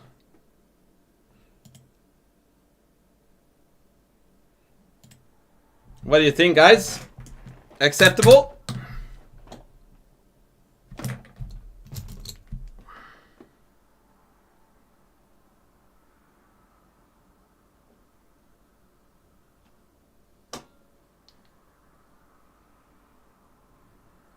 How was it from a scale of 10 to 10? Why is no one talking?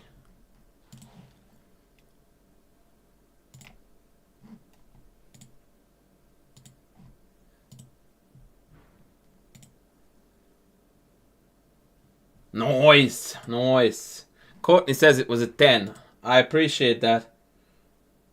Thank you, Mr. Hockey Chess Dude. I thought it was decent.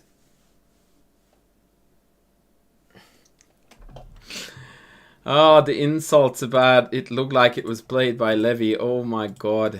Okay, Mr. Landau. You are on. In the meantime, did we have Mr. Gilmore's game submitted, by the way? I can't remember seeing anything there.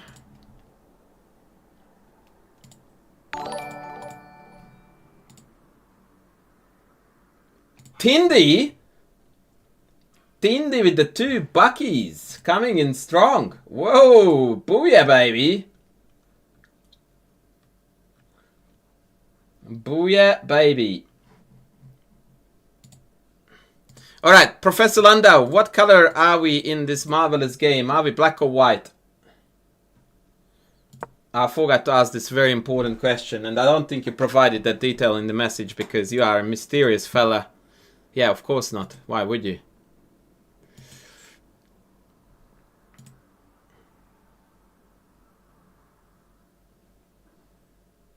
Mr. Landau, talk to me. Mr. Landau is behind the black dudes, and this is a 40-40 OTP game. Alright, let's get rolling. What are the ratings? Mr. Landau, can you please disclose the ratings?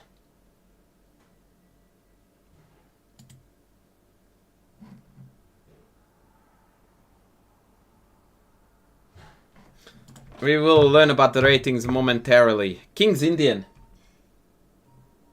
YouTube chat, Andras. Bruv, I'm looking at the YouTube chat. There's no rating there.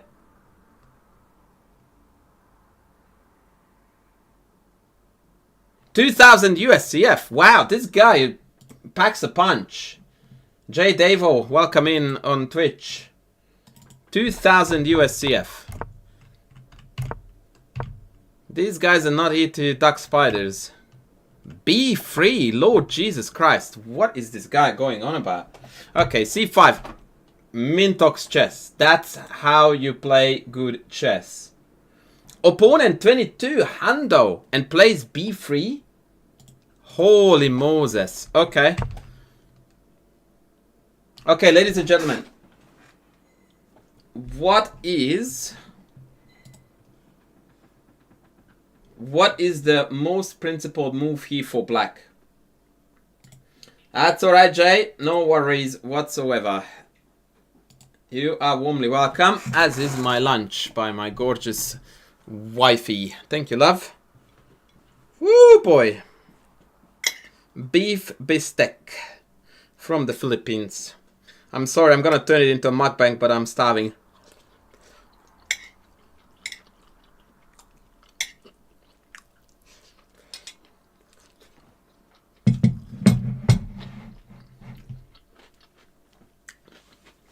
Where am I? Shit, there's a red dot on my head. The fuck is that? Oh, wow. That's ugly. I didn't realize that. Knight c3.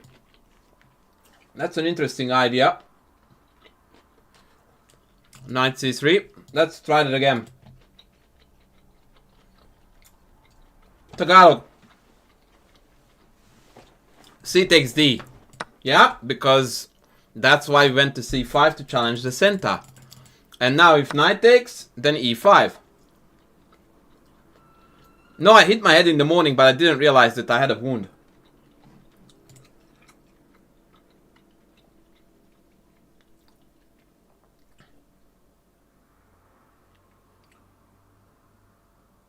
Wow, I don't know what Eric is looking at, but it's epic.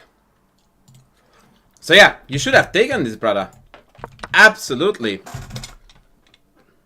And if bishop takes back, then you have a fat tempo with knight c6.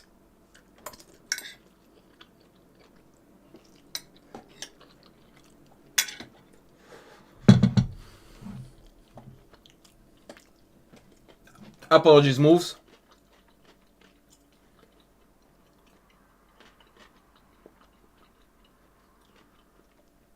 And if bishop takes knight c6, I would say that bishop takes knight c6, I would call the arbiter over.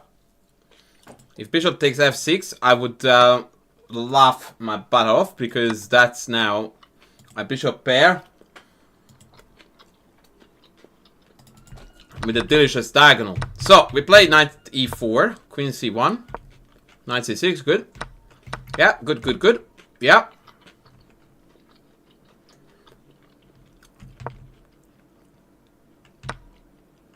I don't understand how this guy is 22 handle. Like, he's yet to play a legal move. Apologies, by the way, for the eating. I really do feel sorry, but I'm starving.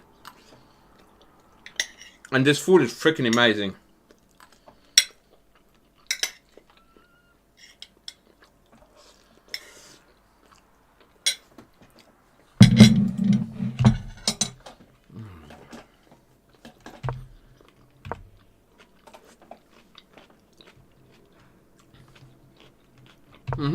Okay.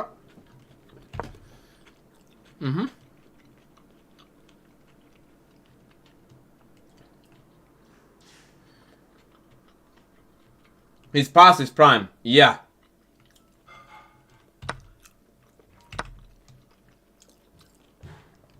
My friend, you are going to learn now a very important motif. And that motif goes as follows. What move would you play here if you were not concerned about the knight taking the bishop? What am I eating? I told you, it's called bistec in the Philippine language. It's basically a marinated beef with potatoes and onion circles and rice. Because Filipinos don't understand the concept of having a meal without 5 kilograms of rice. And the Hungarian addition to it is the pickle.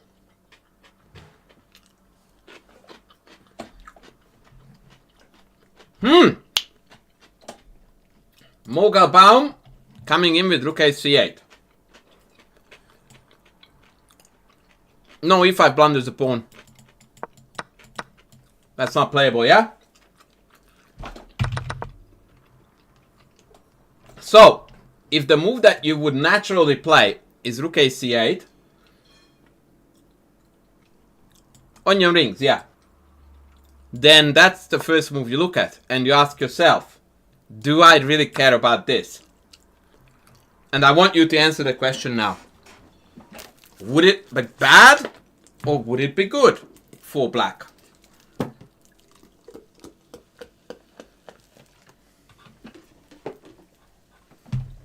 What is the answer? Are we happy? Are we upset? Is this bad? Is this good?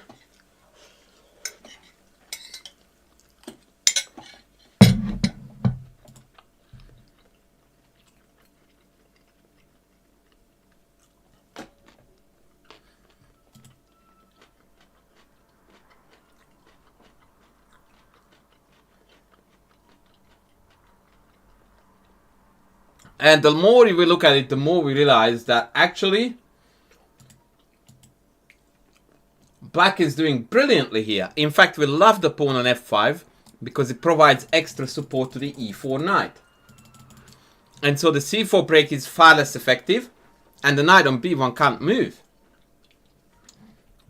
And so it turns out that the move that we would normally want to play is still the best move to play.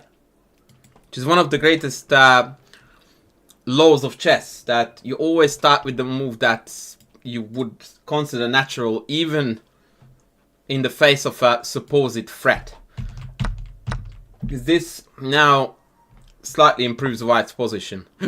Okay, what is white's next move gonna be once you move the queen?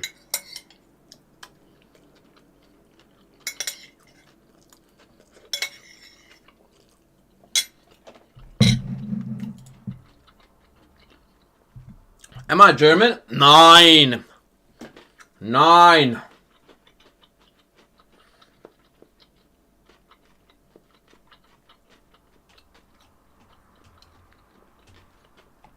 So what is white's follow-up? c4. Therefore, where do we go? Here. Pin. Not here, because now we provoke c4, which is the move they want to play. Exactly. Exactly.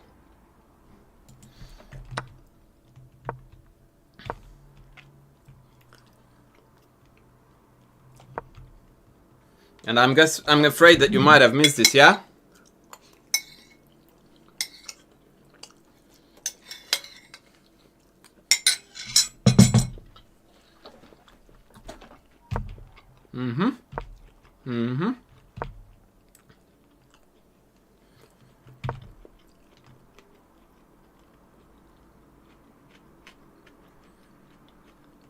What's wrong here with c2? Yeah, no, that's generally not a bad idea.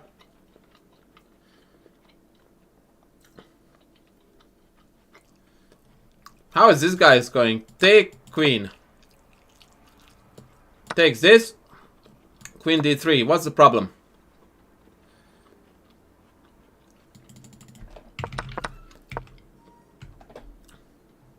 Okay. Okay, I like knight f6 though as well, so I will go with this because knight g4 is cheeky. I like it. I really do. I can't read that, I'm sorry. Can someone who reads Cyrillic can read that out to me? Petrov. That's Petrov. Someone Petrov. Thank you. Thank you for the sub, brother. Love you long time.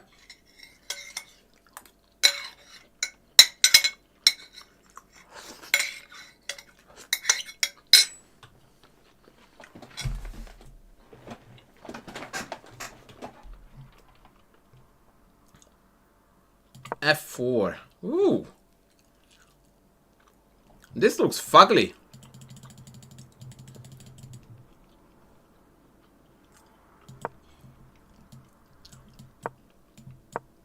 This looks like some kind of domination, man.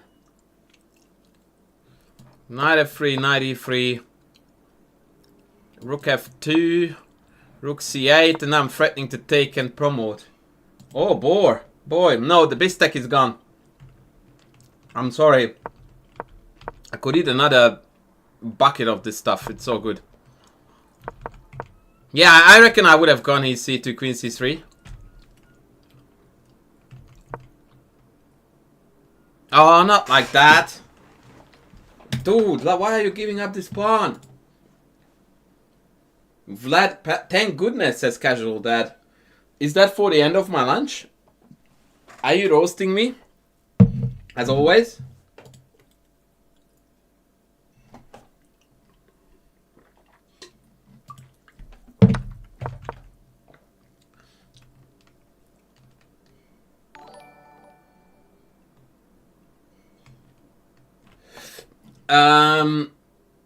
There is a beautiful tactico here that our friend has found.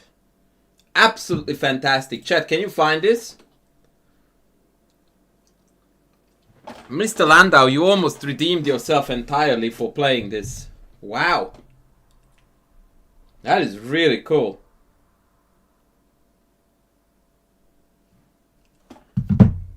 This is really cool. I wonder who can find it. I'm pretty sure that Courtney finds my eating habits incredibly sexy and irresistible. Like most sane humans. Rook takes e4. This stream is basically thriving on getting every single coordinate there is wrong.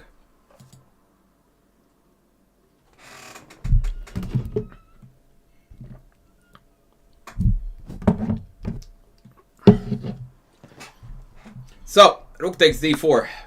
Bingo. Yeah, Courtney approves. Thank you, Courtney.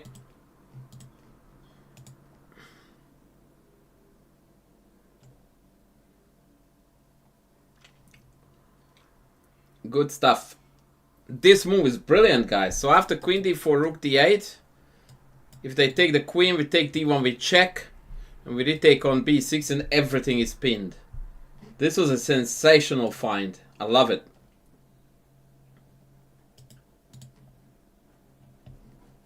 Do you want more of the beef and potato? No, love, I'm good, thank you. Wait. Can you please take this now that you're here?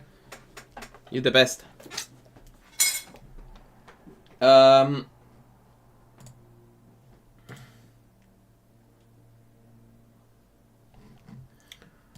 so rook d4 played. Rook d... Oh no, they took with the queen. This is gorgeous. Oh my man. That is just absolute fantastic stuff. This is what we play chess for, ladies. It is brilliance at its finest. Mr. Landau showing off. Showing off. Wowzers. Okay, GF, rather FG. Rook A2. And now we are scoring a huge dub. Tremendous dub.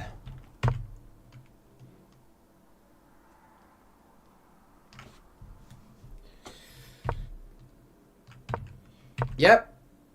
Yep. Yep. Yep. Yep. Yep, very good. Very good technique too. Yep. Yep. Oh, look at the cheeky bugger. That guy is styling the opponent. I love this. He is styling. That's cruel. Oh, and the opponent called it a day? Oh no, it didn't. Okay, never mind. Knight d4. Yep.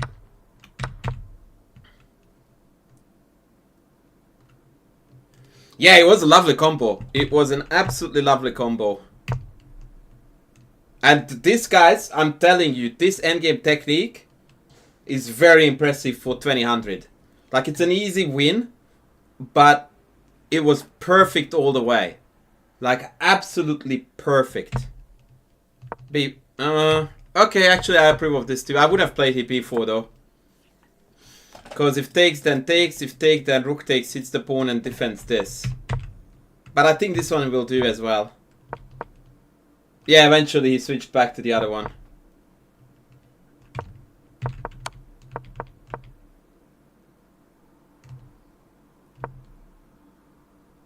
Yes, little cheeky checkmate threat down here.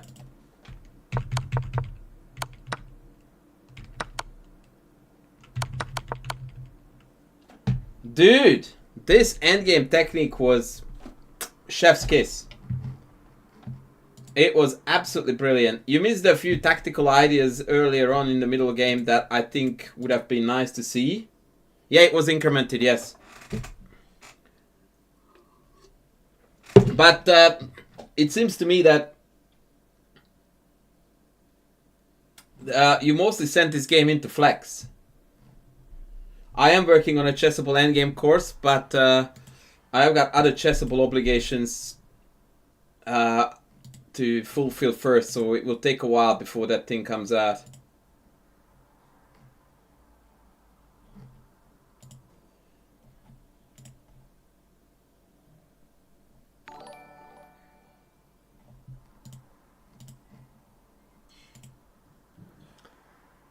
Arvati Goti, thank you.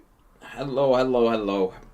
Alright, I don't know why, but it seems to me that the dude who was supposed to submit a game on account of Casual Dad's very generous donation has not done that.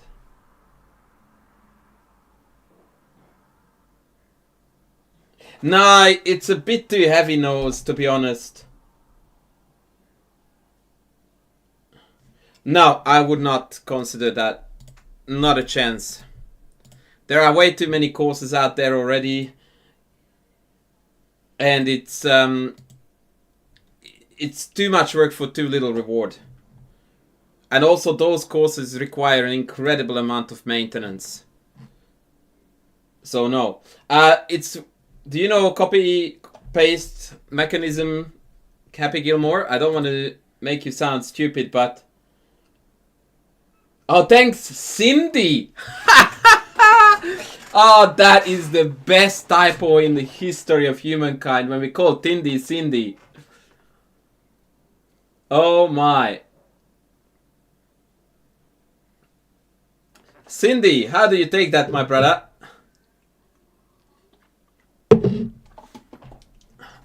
Good old Cindy.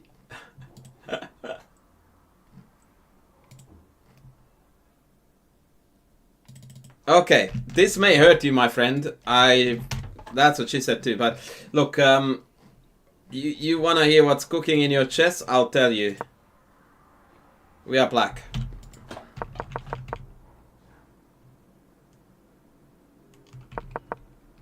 I'm just putting it out there that I really dislike systems that block in the bishop, especially on your level of chess.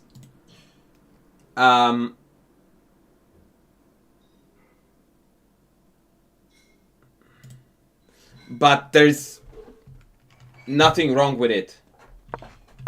Yeah, good, good. Good, although I would definitely have played in knight c6 hoping that if they were dumb enough to play bishop b5 they would be stupid enough to take this. Also now queen b6 is going to hurt. By the way, yeah, okay. So this is a rapid game. Yeah, I wouldn't have blocked it with the bishop. Which seems to contradict what I just said before, but yeah. Anyway, back, develop, good. Knight d2, yeah, yeah, good, yeah, yeah, that's decent. I don't mind that. I would have explored queen a5 a little bit here if I were you, because the natural queen c2 walks into rook c8. When take knight d4 is threatened. And also take and knight b4 maybe on the cards later, not yet. Anyway, we went rook c8 first, yep. Take. I don't like that move at all. And if you ever watched my streams and my coaching work, then you would know why I hate this, but I give you the opportunity to explain yourself. Mihail Tal, the Woodpecker 2, which is a meter away from me, is very different from Woodpecker 1 because it's predominantly positional puzzles.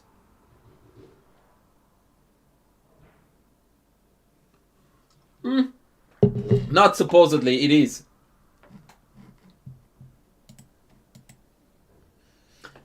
Yeah, thank you. We are giving up center. Why are we releasing tension when there is nothing to be gained? Yada yada yada. Yeah.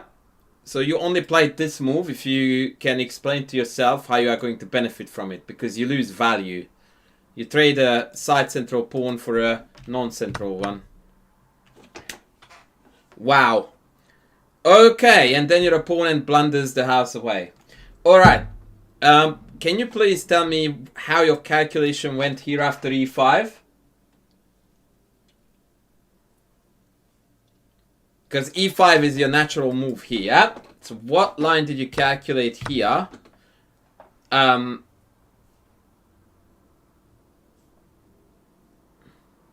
That justified you not playing e5.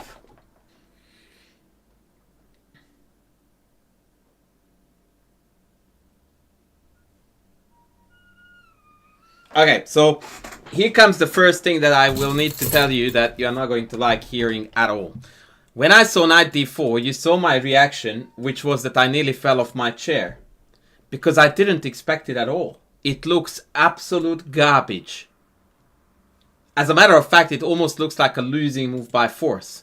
You took none of that, none of it into consideration whatsoever. Why? And I don't, like, explain to me in English what it means that b3 makes the queen side weak. Like, how? Where? What?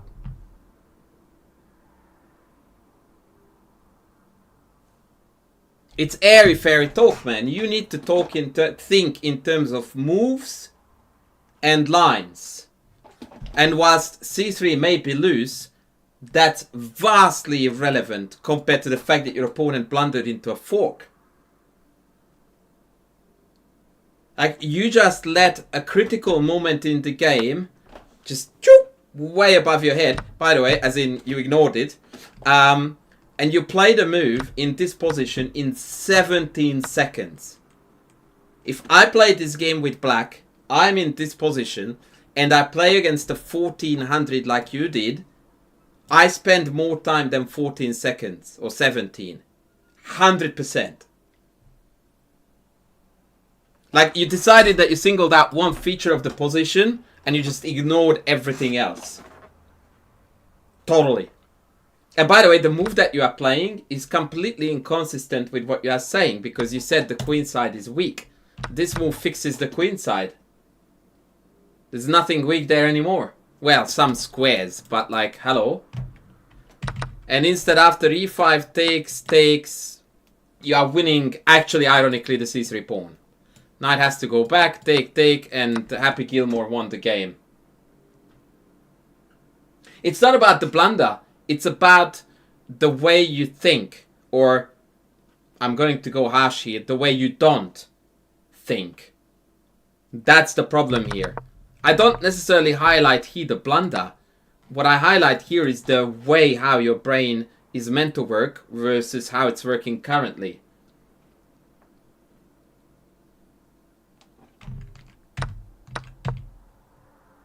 Yeah, that makes sense. Yep. Like, the moves you are playing are totally fine. It's just not best often. Okay, you said queenside weak. I understand that as follows. These dark squares are vulnerable. So if I have candidate moves in this position, they are either bishop b4 or bishop a3, and that's it. Nothing else comes to my mind in this position for black. Like, if you play any other move here other than bishop b4 or bishop a3, I would be like, what are you thinking, man? Like, why? How is this not the best move with rook c3? And you said it. That its queen side is weak. I am now running your agenda.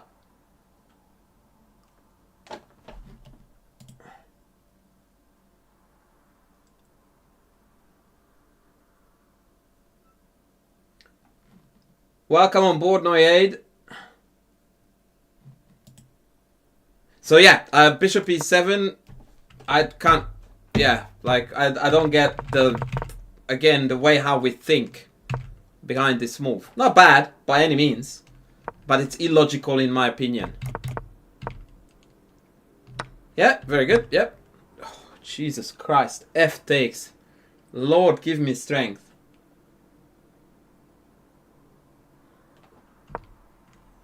I'm not a big fan of this, but I understand why you did it, and I'm going to let it slide. What I would like to see here is to exploit your c-file control, double down on it, and penetrate. And you can even afford walking into this with a tempo, because that is not an outpost. You can kick that knight out anytime, but now I have a plan. And that plan is to penetrate on the open file. Whereas now after e4, you are going to have a weakness to look after, which is not something we want. g4. Holy.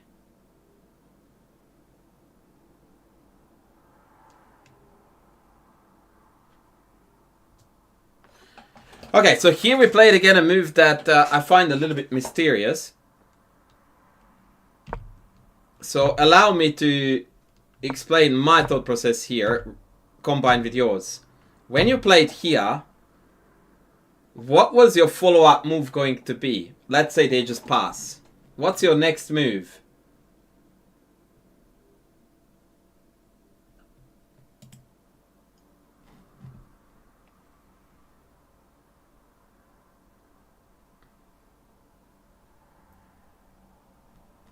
Well, I'm going to work on that with you. Okay, so why are you playing this if you don't even have a follow-up move? I don't understand.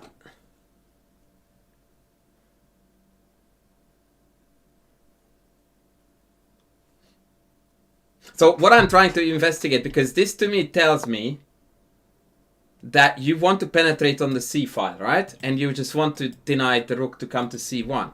So if you want to penetrate on the c file, your first move is queen c6, because it actually threatens to use the file.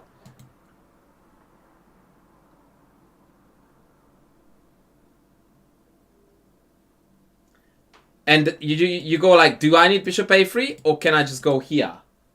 What are they going to do if I come here? What I'm seeing here, by the way, seems to contradict what you are telling me, that you are spending 2-3 hours every day on calculation. It seems to me that that's exactly what you are not doing in your game. Like, you're not giving me lines. You are giving me, you know, talk. Like bishop a3, double on the c file. No, I want moves. I want queen c6 followed by queen c2. That's a good start. And then you go like, I looked at queen c6 and I played this move because I thought that rook c1 was losing to queen takes, rook takes, rook takes, king f2, rook a c8 when the two rooks dominate the queen. Period. Next. If they don't play rook c1 after queen c6 but they play g5, I can penetrate on c2. If they take, I take back. g5 was a waste of time. I'm winning again. I don't think what I just did describes your chess. Lines, calculated, evaluated, decision made. I don't think this is how you play chess.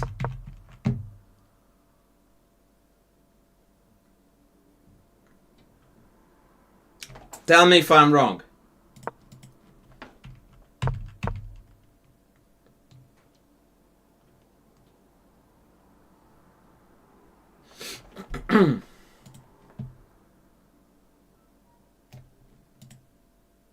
The point is that you don't need this move at all to accomplish what you wanted to accomplish.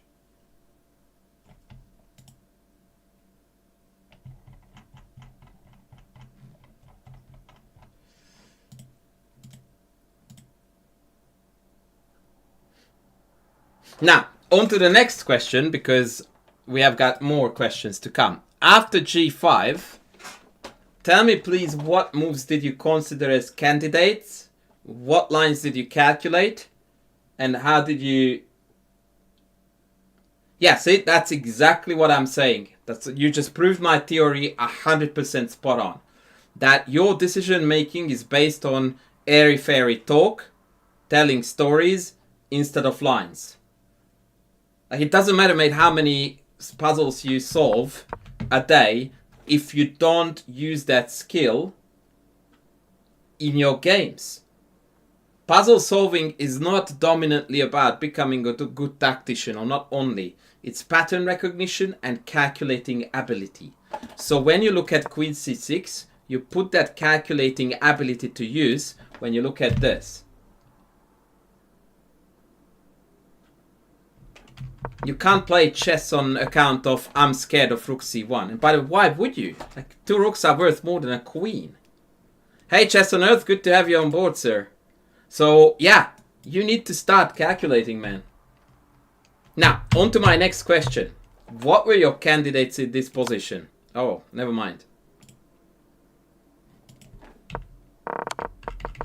Yeah, but again, see that what you are saying is not calculating. Everything you say is the opposite of what I'm telling you to do.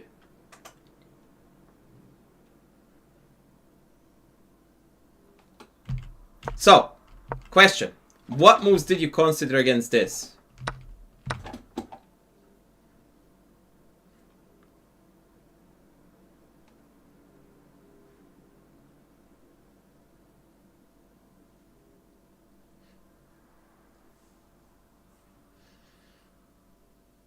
I thought so too. Elijah Tipton, Tindy will look after you. I am currently super busy with G6.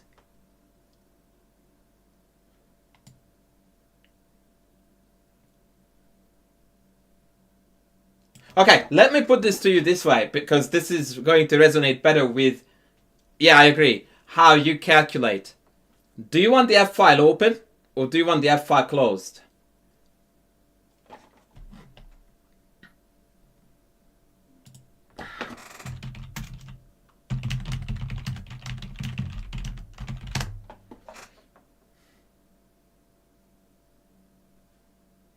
Okay, if you want it closed, then how can we look at G6? G6 is the embodiment of opening up the F file, correct? If you want to have it closed, then you have one candidate move, and that's F5.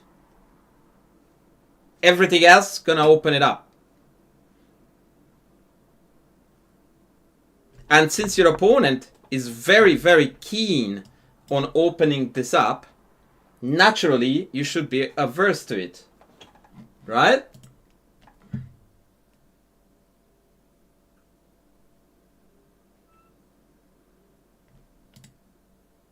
So F5. The only issue here, and you need to think it through, is that F5 surrenders the E5 square for good. However, you then need to ask yourself 2 questions. Can I kick the knight out? As in, trade it, sorry. Yes, if need be, I can. 2, is it hurting me? Not really. You want to do this, right? I don't see how the E5 knight interferes with that.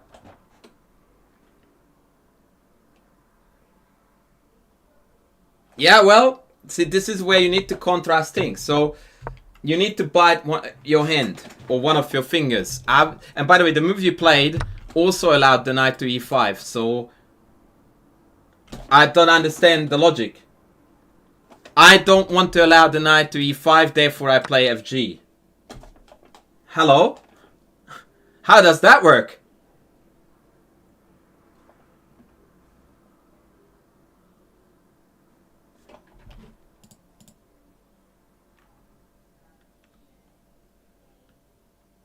You see what I mean?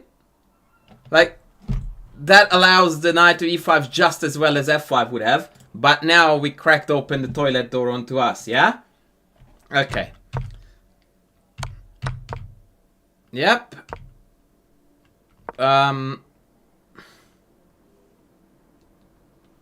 Yes.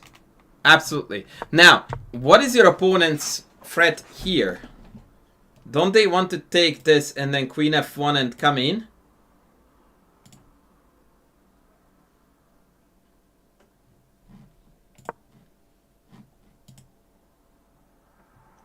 Hello, Garav.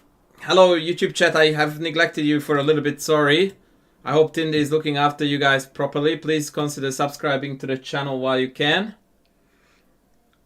Which is always. What candidate moves would you guys consider? Chat, please throw your hat in. Because I can see a move that is screaming at me to play. And I wonder if I'm the only one who thinks that way. Black to move. What is your number one candidate? Queen a5.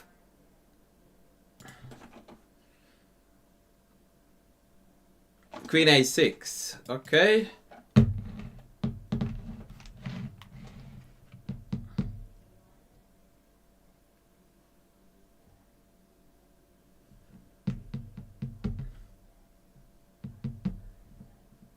The dark squared bishop feels very out of the game again. I don't want to slam down everything you say, but I will tell you why it's a very bad way to think about this position.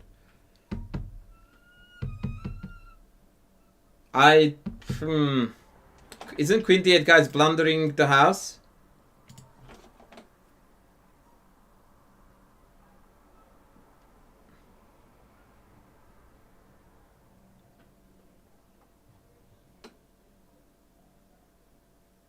Like, very clearly, folks, let's think plainly, yeah? There is a problem here with rook f8, bishop f8, and queen f1. And we can't defend the f7 square without giving up e6. So the f-file is the problem. How do we address the problem? Screaming obvious. Okay, YouTube chat said it about 10 times. Rook f5. What's the problem? The f-file. So let's clog it up.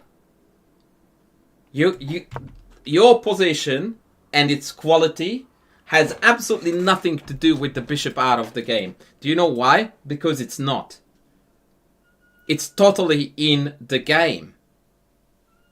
Your bishop is doing nothing here that it wasn't doing here apart from hitting the knight, but that's an illusion because if you actually calculate lines, you find that you have to take with the bishop. So basically by playing this move, you literally played a total pass.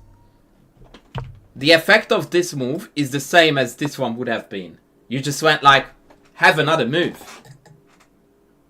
And why is that? Because, again, your thought process is based on concepts, not moves followed by lines followed by evaluations. It's vague concepts like, this bishop is out of the game. Nope. You are dying because you're getting mated on the f-file. And so rook f5. And now you need to calculate a little bit, but it's minimal because the knight is hanging. And after rook f5 takes, the position has improved vastly. I actually prefer black here. Bishop versus knight. Pawn on e3 maybe a target. Happy days. Maybe they go back and then, I don't know, maybe bishop d6 to indeed now reroute the bishop to a diagonal where it does a bit more. But again, for a purpose, not because it's out of the play, but because I want to cover e5. And happy days. Like, this is actually a blunder. Like, quite a serious blunder. Because now we can't stop this without giving up that. In fact, now queen f8 just wins the game. Oh my god. Whoo, boy. Yeah. That was unfortunate. Now, to be fair to you, nothing you could do. Nothing you could do. And this is dead lost.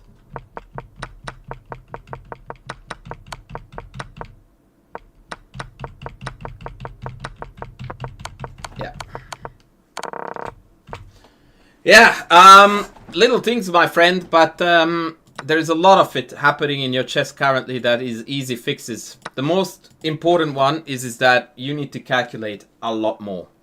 You also need to be more aware of drastic changes in the position like this. Like, this is a game-losing blunder. This move sent the game from 0.2 to -3. And we literally just walked past it completely oblivious. Like, yeah, no worries. Back to 0-0.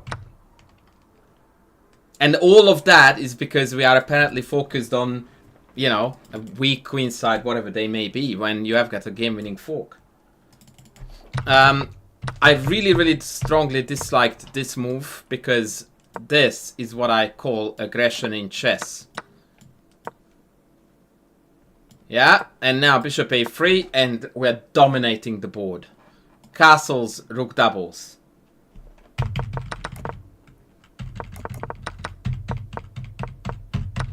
I think that, yeah, we have got some very bad calculating habits, or rather the lack thereof. Do you mind if I look at another game just at random?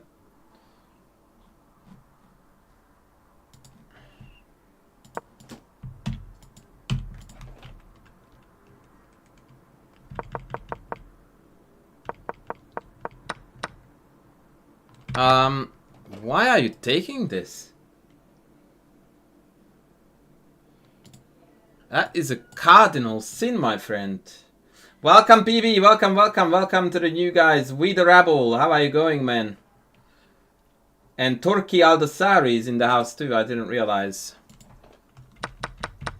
Oh, mate. Like, what is this?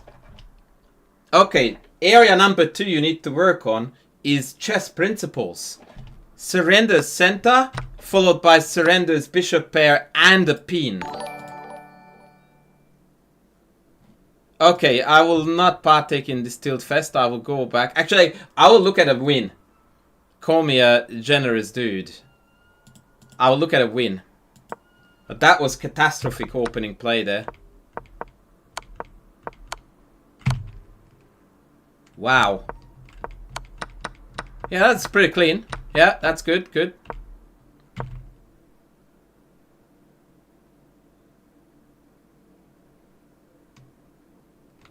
I very heavily dislike this. You should castle here so that they can't castle. Can you use a better board? What do you mean? I didn't know that there were better boards than this.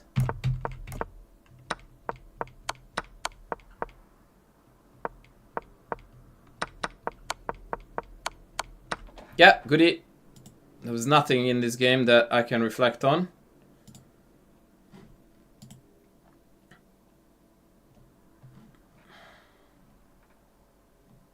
I thought I clicked the game, didn't I?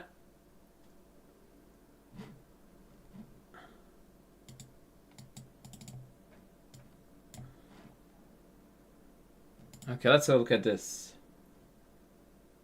Yeah, it is the standard board. I don't know what he's going on about.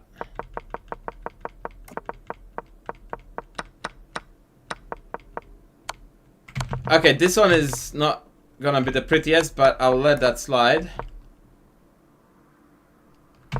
Yeah, going forward is a problem in our chess by the looks of things. 94, hello.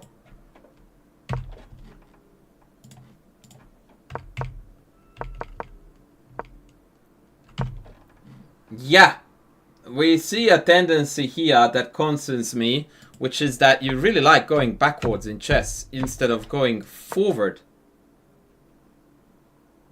Bad habit. H3. Why? Whoa, Nate Brady coming in strong. Thank you so much, buddy. Why are we playing moves like this, dude? Shout out to Nate Brady. Thank you guys. Welcome in. I'm currently torturing this poor human who is already on a tilt. But, I mean, dude, like, this is not an acceptable idea or move or whatever. And it serves no purpose whatsoever other than providing your opponent a target. Like, zero purpose. Why would you do it? In 20 seconds, no less.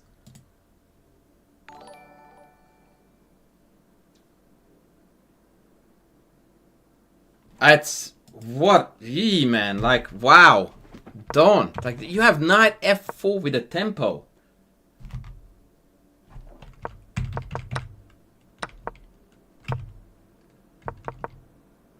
And now we are blundering a tactic. So this is my other problem with you doing tactics, is that your tactical awareness is not suggesting you are doing tactics. Like, as soon as Queen F6 lands, your tactical pattern recognition instantly kicks in that this is on, attack is coming, take, and the knight is loose. This is the very purpose, one of them, of solving puzzles. That you internalize patterns like this. Take, take. If this doesn't happen well enough, that means that your time spent on puzzles is ineffective. It's not doing what it's meant to do. Like, you should be picking up on this at 1400 level with 10 time control. Thank you, Courtney.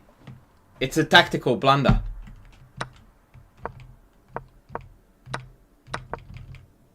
Yeah, clean win.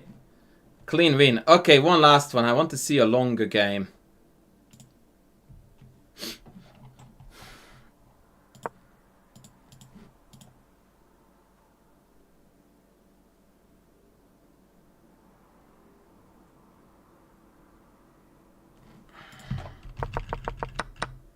Okay, this is a very good opening.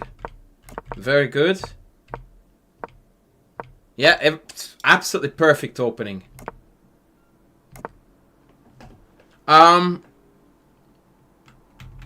Yeah, I will let this go.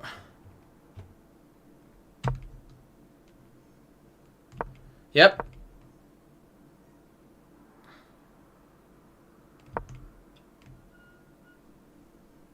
I would have preferred to see here e5. Yeah, I was looking at queenside castles too. But yeah, c3, knight c6, queenside castles was something I looked at. But I felt that we gave them a bit too much scope for attack. So I remained quiet. But now it's like, and when you say things like no idea how to proceed in this position, it really, really irks me in the sense that this is your dream, man. Like, this is where you should be going, like, champagne bottle, ladies in bikini, let's go, party. Like, you are fully developed. Your opponent is struggling at home to develop a single piece. This is your comfort zone. This is where you should be like, bring me Magnus Carlsen. And I tell you, by the way, if you have no idea how to proceed, I tell you how to proceed. Go that way all the time. But let's see. Rook d1 is alright. I would have played e5. Yeah, knight a5. What? Why not here? I'm guessing you didn't go d5 because you didn't want d6. Except it loses to b4, take, take, here, take, take, and take, yeah?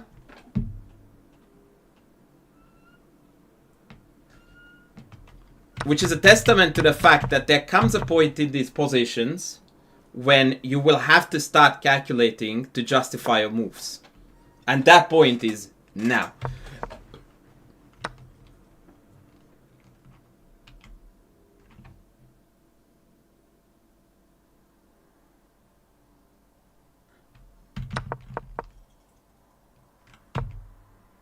Like, to do this, I feel like we're helping black rather than us. Like, knight c4, what do you do even? Like, queen e2 might be our only move here. Because queen d3, knight b2, if queen d5, knight b6 wins. Yeah, but I already would have preferred here e5, because it allows you to put the bishop back here if we need to switch a target. And it also completely kills d5 and makes this move utterly meaningless after bishop d5. Because now after d6, take, take, take, take, take, we have this tactic. But rook d1 is objectively an okay move. But now bishop d5 was needed again. Okay, so you are completely winning here, right? Whoa, what? b4.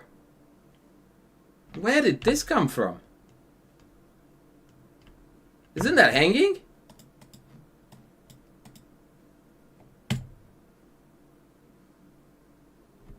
What?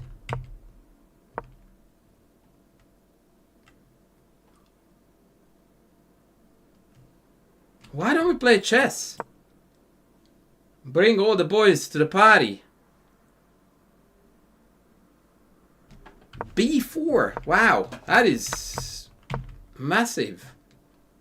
And then he's not taking it. Like, am I tripping or we are watching a blunder fiesta here?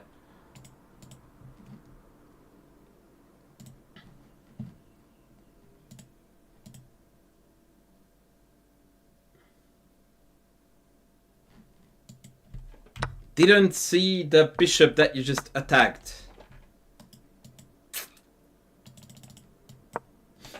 Yeah. This is very strange, my friend. This is very strange. Well, otherwise it would make sense, because once the knight is kicked, we can take b7. So that part is understandable. But blundering the fact that this is not safe is like... Yeah, I don't even know what to say to that. I actually struggle with this. Sometimes I have students who blunder stuff like this, and they tell me exactly what you are telling me, that, oh, I didn't see this bishop. And I really don't know what to say to that in order to fix it. Because anything I could say is just unnecessarily mean and not productive. Like, open your eyes, or hello, it's there.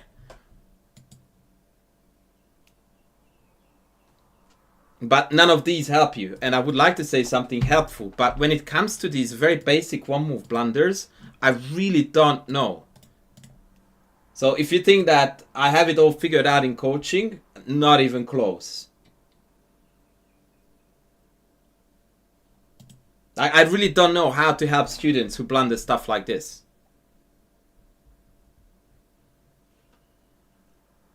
It's not a mistake, it's a blunder. Let's be real. That's exactly the problem with it. That it's a game-changing mistake, also known as a blunder. To me, it's completely unexplainable, because every time you put something on prey, you calculate. And I don't see how you could not see that after take it's hanging. So once again, I have nothing to offer here. Wow. Apparently, you guys were absolutely, I don't know, like, under the influence here. Yeah, I call it board vision too, but board vision improves with calculation. I guess. It looks like both of you were like in trance, or I don't know. Hypnotized. That was the word I was after. Hypnotized. I would have played here rook a1, because a4 allows this double attack. Wow. Mimosa, thank you. Okay, so I wouldn't understand this move even if it wasn't a blunder. Like, what is the justification of this? Even if it doesn't blunder the bishop. Like, what is your next move gonna be after this? How is this part of anything productive?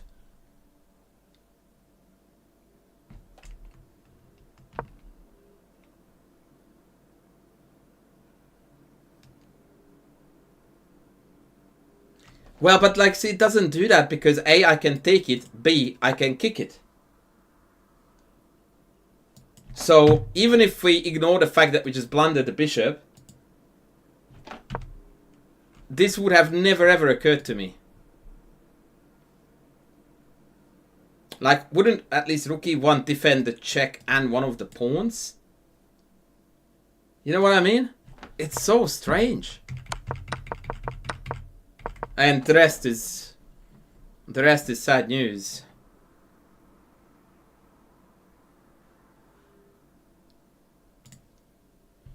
Man.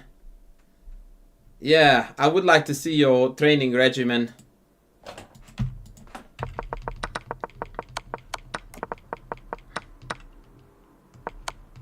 Some of your openings are really well played, and then there are some that are just a red hot mess. Now I'm just really want to provide something meaningful. But this game was brilliantly played. From start to finish. Like, dude, it was a I couldn't say a thing about this game. Not a thing. Perfection. What I can gather from that victory, though, is that it seems to me that you excel in games where there is not a lot going on. Meaning, you don't need to calculate, and you can just play chess based on your understanding of the position. Oh, this is something we have already seen.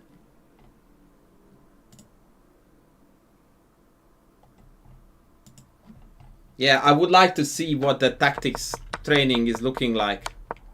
I really would love to see that. Yeah, this is another textbook example. Your opponent is ruining everything positionally. We don't have to think. And so we are doing okay moves. Ish.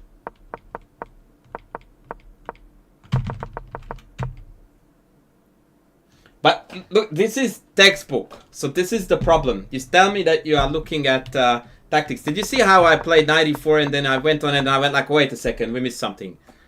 Because I felt like there was something here. And then I realized right away that there is a tactic on the board. Take, take, take.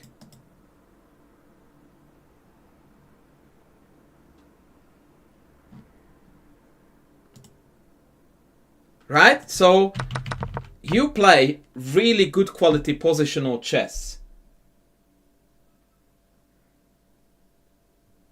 Very good positional chess. But man, you don't calculate at all.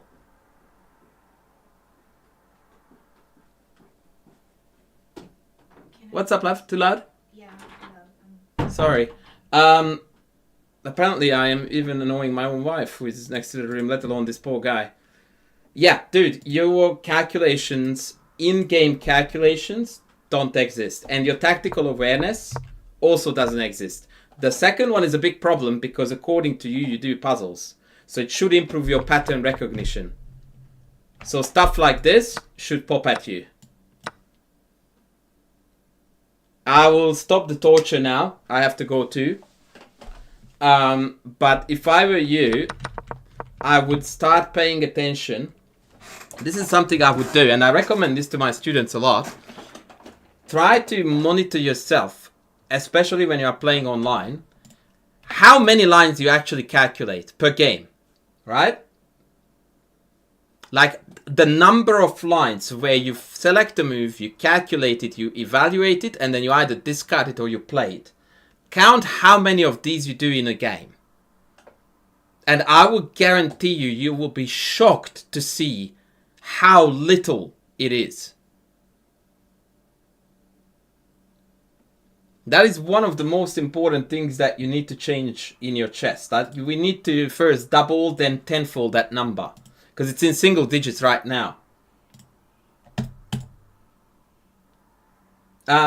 Evil Fabiano, we will get to your game, buddy, when I get paid for it. I'm sorry, but that's how the drill works.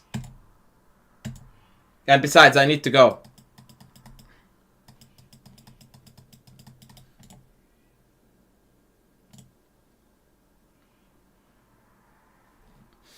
Yeah, and don't worry about your puzzle rating. Like, online puzzles are not your jam at the moment. Yeah, I wouldn't worry about them too much, but you need to really drastically change how you work during the game, because a vast majority of knowledge is not used.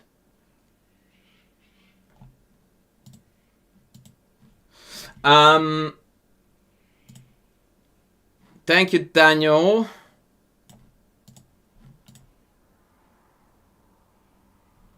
And I have to go, so I don't have time for any more anyway. Apologies for those who were waiting. Yeah, I think fun was had.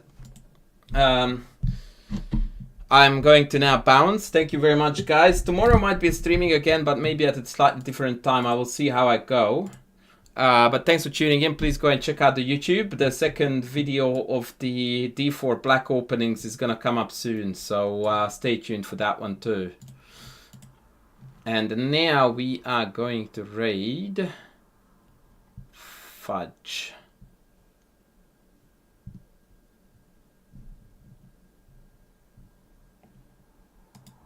Are we gonna raid Kai Cenat, the greatest streamer of all time? So we don't do that.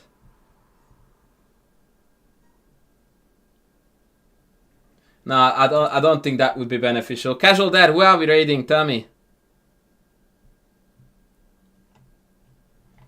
As the most generous donor to the house.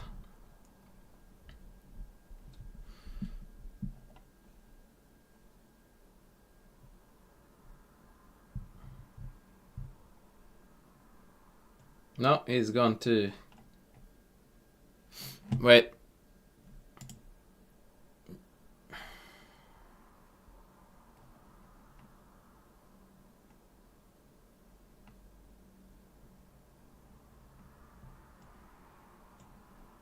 Oh boy.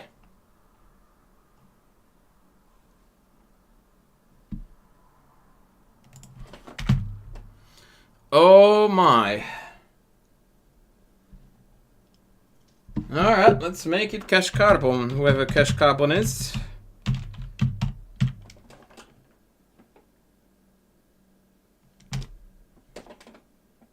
Alright, take care, lovelies. Have a cracking day.